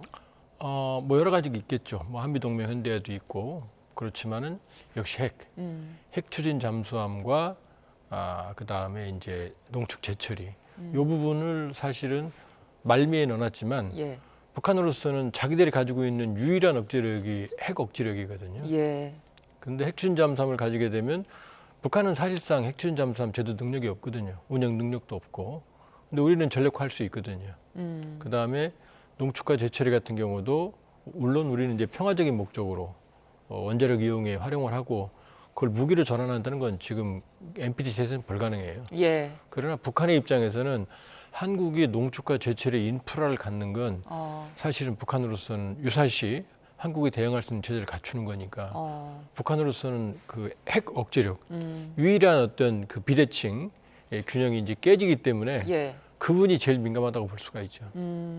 그래서인지 이제 북한이 현실적인 조치를 취해 나가겠다 이렇게 밝혔는데 현실적인 조치라면 뭐 군사적 대응일까요? 없습니다. 없어요. 엄밀히 말해요. 왜냐하면 지금 북한은 재래식 전력에서는 현저하게 열세고 그다음에 지금 남북을 완전히 분리하는 사실 DMZ 또 MDL 군사분계선 인근에서 하는 활동이 공세가 아니고 사실 방어적 차원이거든요. 자꾸 지금 인근 넘어오는 것도 우발적인 어떤 그 실수에 해당하는 거지 의도적인 도발이라고 볼 수 없거든요. 그렇게 본다고 그러면은 무력 도발을 할 경우에는 우리도 강력하게 응징할 수밖에 없는 거고 결과적으로는 지금 미국에 대응을 해야 되는데 핵실험이나 아니면 ICBM 발사 이거는 핵 위기를 더 고조시키는 거거든요. 그러니까 이 모든 문제 출발점이 북한의 핵보유고 북한 핵심 잠수함 확보 노력이거든요. 거기에 대한 맞대응이기 때문에 본인들로서는 현실적인 대응을 한다고 그러지만 할 수 있는 수단이 많지 않죠. 자, 이런 상황 속에서 우리 군이 이제 처음으로 남북 군사회담을 제안을 했습니다. 지금 북한이 군사 분계선을 반복적으로 침범하는 경우가 이어지고 있는 것 같아요. 이 때문인 거죠? 그건 이제 현실을 좀 알면 우리가 DMZ 하면 떠오르는 철조망이 남북을 가르는 선에는 철조망이 없습니다. 그러니까 MDL 군사분계선 남북 2km씩 후퇴한 지역에서 철조망이 있는 거지 군사분계선상에는 가림막이 없어요. 임진강 하구에서 동해 고성 명파리까지 1292개의 말뚝만 1.5m의 말뚝만 200m 간격으로 박혀 있거든요. 그러니까 여름이 되면 어디 가든지 분간을 못 해요. 그다음에 수십 년이 지나가는 기간 동안 그 말뚝이 넘어지거나 아니면 유실되거나 한 지역도 많거든요. 그러니까 사실상 현장에 가서 보면 명확하게 어디가 선인지를 알 수가 없어요. 그러니까 북한이 의도적으로 침범한다기보다는 지금 작업 과정상 실수로 침범하는 경향이 보이는데 그러니까 우리가 그 문제를 그러니까 MDL 군사분계선을 좀 명확하게 다시가 아니라 있는 선을 제대로 명확히 하자라고 왜냐하면 이런 일이 반복되면 우발적 충돌도 가능하거든요. 근데 그 제안을 지금 북한에 한 거죠. 그러니까 이제 기준선 설정을 좀 명확하게 하자. 있는 기준선을 다시 이제 그 명확하게 뚜렷하게 만들자는 거죠. 그런데 여기에 북한이 화답을 할지 좀 의문이잖아요. 당연히 나와야 돼요. 왜냐하면 본인들도 충돌을 원하지 않는 상황이니까. 뭐 전쟁 중에도 우크라이나, 러시아 맨날 만나거든요. 포로 교환하고 전사자 교환하거든요. 아무리 북한이 우리가 싫더라도 지금 나와야 되는데 문제는 지금 북한이 입장을 정하지 못한 것 같아요. 대남기구, 조평통이나 통전부나 이런 걸 다 없애버렸거든요. 그러니까 김여정 부부장이 7월 28일 날 담화를 낼 때도 외무성 국장들하고 협의한 다음에 나왔다 그랬거든요. 그러니까 외무성으로, 그러니까 국가 대 국가 관계로 우리를 취급하려고 하는 것 같은데 그런데 그 입장 정리가 창구가 지금 단일화되지 않은 것 같아요. 그러니까 지난번에 남쪽으로 표류했던 북한 원민들을 송환할 때도 자기네 인민들 송환하는데도 답장을 안 했거든요. 그래서 동해 NLL까지 가서 자력으로 항해해서 거긴 기다리고 있었거든요. 그러니까 자기네 공민도 지금 송환하는데 답변을 안 했는데 여기에 당연히 답변해야 되는 상황이지만 그런 추세를 볼 때는 가능성은 좀 높아 보이지 않는다. 이렇게 볼 수 있죠. 자, 그런가 하면 지금 미군 해군 참모총장이 우리나라 핵 추진 잠수함 건조를 두고 지금 역사적인 순간으로 평가를 했는데 이건 왜 그런 겁니까? 역사적이죠. 왜냐하면 지금 핵 추진 잠수함 가진 나라가 미국, 영국, 프랑스, 중국, 러시아거든요. 인도가 2척을 가지고 있지만 러시아의 핵 추진 잠수함을 임대에 쓰다가 러시아의 전폭적인 기술 지원을 받아서 무려 30년 만에 확보를 했거든요. 호주는 2021년에 오커스 동맹을 맺어서 시작을 했는데 아직 삽도 못 떴거든요. 근데 한국의 핵추진 잠수함을 가지게 되면 지금 저기 나오는 대로 지금 우리가 지역 해군이 아니라 예. 이제 이 인도 태평양의 하나의 핵심적인 전력의 축을 형성을 하거든요. 그러니까 이 한반도 권역에서 전구에서의 어떤 해군이 이제 글로벌 해군으로 발전하는 거거든요. 그러니까 쉽게 말하면 우리 재래식 잠수함 전력은 세계 최고지만 러시아나 중국의 핵추진 잠수함은 못 따라가거든요. 보고도 못 따라가거든요. 속도 때문에. 예. 그런데 그동안 살 동해나 뭐 서해는 좀 수심이 낮지만 남해 쪽을 중국이나 러시아 잠수함들이 마음대로 휘젓고 다녀도 우리가 보고도 못 쫓아갔거든요. 예. 근데 이제 우리가 핵추진 잠수함을 갖게 되면 이제 전략적 억지력이 되는 거죠. 그러니까 이거는 정말 획기적인 순간이고 또 하나는 지금 호주나 인도 같은 경우 어려움을 겪었지만 우리는 최고의 조선 기술을 가지고 있기 때문에 자력으로 단기간에 건조가 가능하거든요. 예. 그렇다고 그러면 미국으로서는 어마어마한 인도 태평양에 보조 전력을 얻는 거고 우리는 자주국방에 한 발 더 나아가서는 거죠. 북한도 핵추진 잠수함을 개발하고 있다는데 북한 기술 발전은 어디까지 왔을까요? 불가능하다고 보시면 됩니다. 단적으로. 예. 왜냐하면 인도도 러시아 기술 지원으로 30년 걸렸는데 올 3월 달에 지금 만드는 거 보여줬거든요. 예. 그럼 보여주기지. 호주도 선진국이거든요. 2021년에 미국과 영국이 전폭적인 기술을 준다고 했는데도 지금 아직 첫 삽도 못 두고 있거든요. 예. 그리고 호주가 처음으로 자국산 핵추진 잠수함 확보 시기, 진수 시기가 2030년대 중반입니다. 예. 근데 북한의 기술력으로 된다? 안 되죠. 5천 톤급 구축함도 껍데기만 만들어서 진수할 때 자빠지는 그런 상황에서 예. 핵추진 잠수함을 북한이 만든다는 건 러시아가 기술 지원을 해도 예. 단기간에 어렵고요. 예. 진수시킨다 하더라도 정상적인 운항은 가능하지 않다고 볼 수 있어요. 예, 알겠습니다. 자, 그런 가운데 지금 러시아 매체가 북한군이 러시아 쿠르스크 전선에서 지뢰를 제거하는 모습을 공개를 했거든요. 왜 공개했을까요? 6월에 쇼이구 러시아 안보서기가 평양에 가서 김정은과 합의를 했거든요. 예.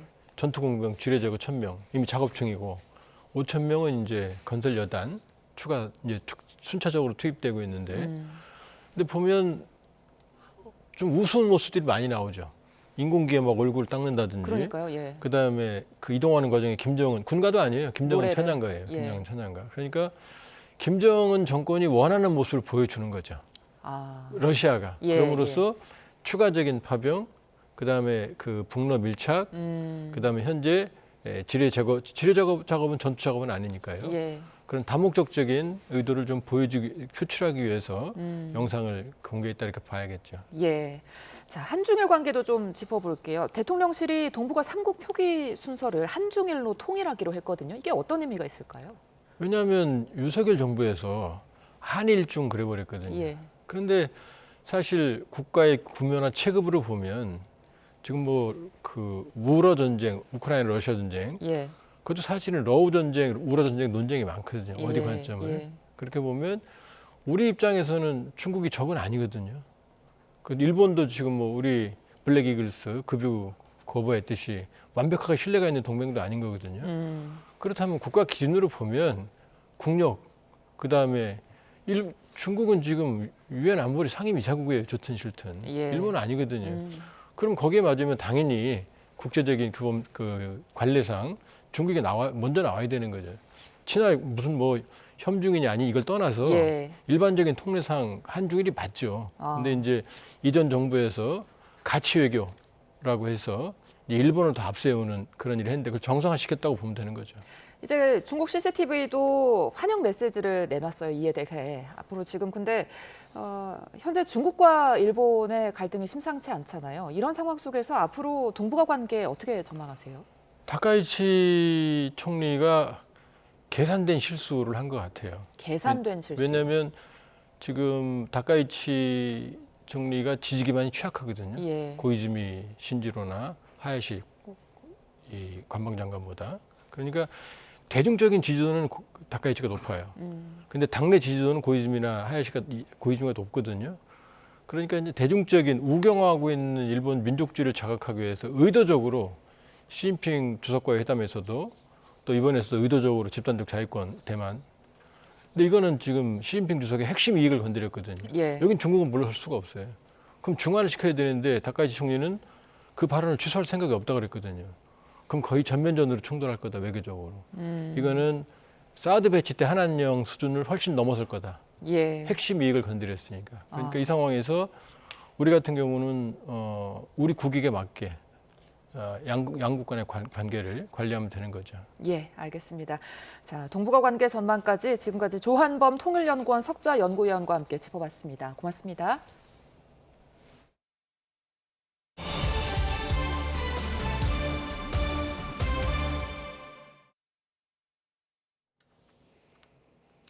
자, 지난 14일 일본 오사카에 있는 다세대 주택에서 불이 난 모습입니다. 한 여성이 맹렬하게 타오르는 불을 피해 위태로운 자세로 건물 난간에 매달려 있습니다. 사다리를 타고 건물에 오르는 소방관들이 여성에게 손을 내미는데요. 어째선지 반대 방향으로 물러서는 것 같습니다. 그리고선 여성이 갑자기 소방관과 사다리를 발로 여러 차례 밀어내기 시작하는데요. 결국 밀려난 소방관 사다리에서 떨어지고 말았습니다. 크게 다치지는 않은 거로 전해졌지만 자칫 큰 부상으로 이어질 수 있었던 만큼 여성의 행동을 두고 현지 누리꾼들의 비판이 이어지고 있습니다. 또 SNS에 올라온 현장 영상에서 중국어가 들린다며 여성이 중국인이 아니냐는 의혹도 제기됐는데요. 중일 관계가 어느 때보다 냉랭한 가운데 확인되지 않은 정보를 토대로 여성과 중국인들을 비난하는 여론이 SNS에서 확산하고 있습니다. 오늘 오전 기준 해당 영상의 조회수는 1,400만 회를 웃돌고 있습니다. 지난 13일 싱가포르에서 열린 헐리우드 영화 위키드 시사회에 참석한 팝스타 아리아나 그란데입니다. 기다리는 팬들에게 인사를 가며 사인을 해주는 모습도 보이는데요. 그런데 사진사들과 경호원들 사이를 한 남성이 비집고 뛰어듭니다. 그란데를 향해 갑자기 달려든 이 남성, 목에 팔을 두르고선 펄쩍 뛰는데요. 그란데가 놀라면서 휘청거리자 옆에 있던 동료 배우 에리브와 경호원들이 달려와 남성을 붙잡았습니다. 이 남성은 호주 출신 존슨 웬인데요. 팝스타 케이티 페리나 아벨 테스파예 등 유명 인사들이 참석한 행사를 방해하는 영상을 찍어 SNS에 올리며 관심을 끌어온 거로 드러났습니다. 결국 웬은 공공질서 교란 혐의로 9일간의 징역형을 선고받았다고 현지 언론이 전했습니다. 이탈리아 수도 로마 중심부에 있는 명품 브랜드 루이비통 매장입니다. 건물 정문 앞에 서 있는 경찰차가 보이는데요. 별일 아닌 것 같기도 하지만 뒤편을 보면 상황이 좀 다릅니다. 심각한 표정으로 통화를 하고 있는 남성. 그 뒤로는 유리가 깨진 출입문이 보이고 급한 대로 종이 상자로 막아둔 것도 확인할 수 있습니다. 현지 언론에 따르면 어제 새벽 마스크를 쓴 남성 3명이 후문을 차량으로 들이받아 부순 뒤 매장을 털었다고 합니다. 고가의 명품 가방 등 140점을 단 몇 분 만에 훔친 뒤 달아났다고 하는데요. 이들이 빼돌린 도난품들의 가치는 모두 30만 유로, 우리 돈 5억여 원에 달하는 거로 추산됩니다.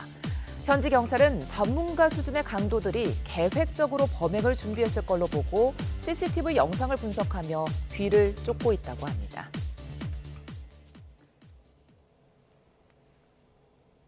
홍명보호가 갑자기 추워진 날씨에 가나와 평가전을 치릅니다. 카타르 월드컵 조별리그에서 가나의 3대2로 졌던 대표팀에겐 좋은 서륙의 기회입니다. 보도에 김동민 기자입니다.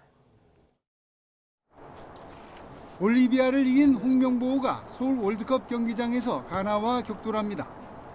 지난 카타르 월드컵에서 패했던 대표팀에게는 소력의 기회입니다. 가나와 역대 전적에서는 3승 4패로 열세지만 홈 경기에서는 3승 1패로 우세합니다. 홍명보 감독은 올해 더 좋은 경기를 할 수 있는 초석을 다졌다고 평했습니다.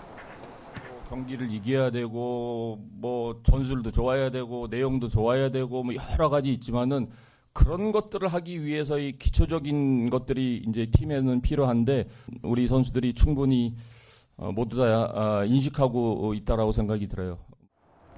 카타르에서 안면 보호대를 착용하고 가나전을 치렀던 주장 손흥민은 가나에 대한 경계심을 늦추지 않았습니다. 신체적인 조건이 타고난 선수들도 많고 재능도 좋고 뭐 빠르고 워낙 장점이 많은 선수들이기 때문에 저희가 월드컵에서도 그랬던 것처럼 조심해야 될 부분들이 분명히 있다라고 생각을 하고 선수들한테도 뭐 경기하기 전에 이런 내용을 좀 공유할 생각입니다. 피파 랭킹 73위 가나는 앞서 열린 평가전에서는 일본의 전방 압박에 고전하며 2대0으로 졌습니다. 유럽 빅리그에서 뛰는 쿠두스와 세메뇨, 아예우와 토마스 파티 등이 결장하지만 수비 조직력까지 흔들릴 정도는 아닙니다. Where we lost a ball in the build-up, through pressing, and after that, when we're unorganized, I know that South Korea is very good in that as well. 대표팀은 가나전과 관계없이 사상 첫 포트2 진입이 유력해졌기에 이제는 본선 대진이 어떻게 나올지 더 관심입니다. 본선 상대가 정해지는 조 추첨은 우리 시간으로 다음 달 6일 미국에서 열립니다. YTN 김동미입니다.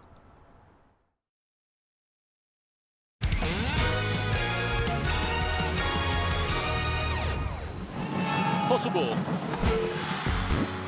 요회이 잘 받았습니다. 김규미 멀리 튀어나갑니다. 터치아웃. 좋은 모습이에요. 김진영 선수가 머리에 맞았거든요. 네네. 미안하다고 또 해주는 김규민. 현대캐피탈팀에서 네터치에 대한 비디오 판독을 요청하였습니다. 자, 공이 관중석 쪽으로 멀리 떠서 날아가고 있었고. 그렇죠. 근데 저거를 지금 잡을 수가 없는 상황이잖아요. 네. 그래서 스페셜 케이스로 이 부분에 대해서는 네터치가 아닌 걸로 판독을 해야 됩니다. 판독 결과 네터치가 확인되었습니다. 이거는 그냥 왔잖아요. 이거는 판독이 아니잖아요. 그러면 질문하지 마요. 질문하지 마요. 그러면은 이거 대부 아니에요.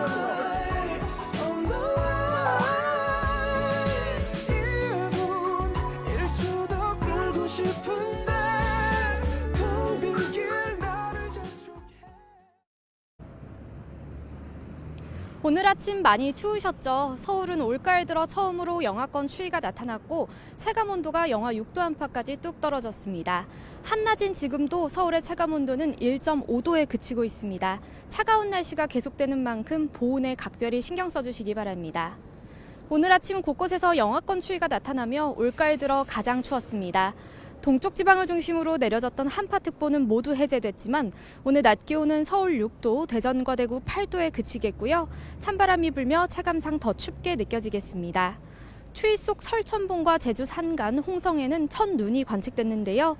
오늘 충남 서해안과 호남 서부, 제주도에는 비가 조금 내리겠습니다. 제주 산간에는 모레까지 최고 5cm의 눈이 내려 쌓이겠는데요. 도로 살얼음과 눈으로 인해 미끄럼 사고가 발생하지 않도록 조심하시기 바랍니다. 이번 추위는 모레부터 예년 기온을 회복하며 점차 누그러질 전망입니다. 맑은 날씨 속 동해안을 중심으로는 건조주의보가 지속하고 있습니다. 바람까지 강하게 불어 대형 산불이 발생하기 쉬우니까요. 화재 예방에 만전을 기해 주시기 바랍니다. 지금까지 YTN 원희다입니다. 이상으로 화요일 뉴스나우 마칩니다. 시청해주신 여러분 고맙습니다.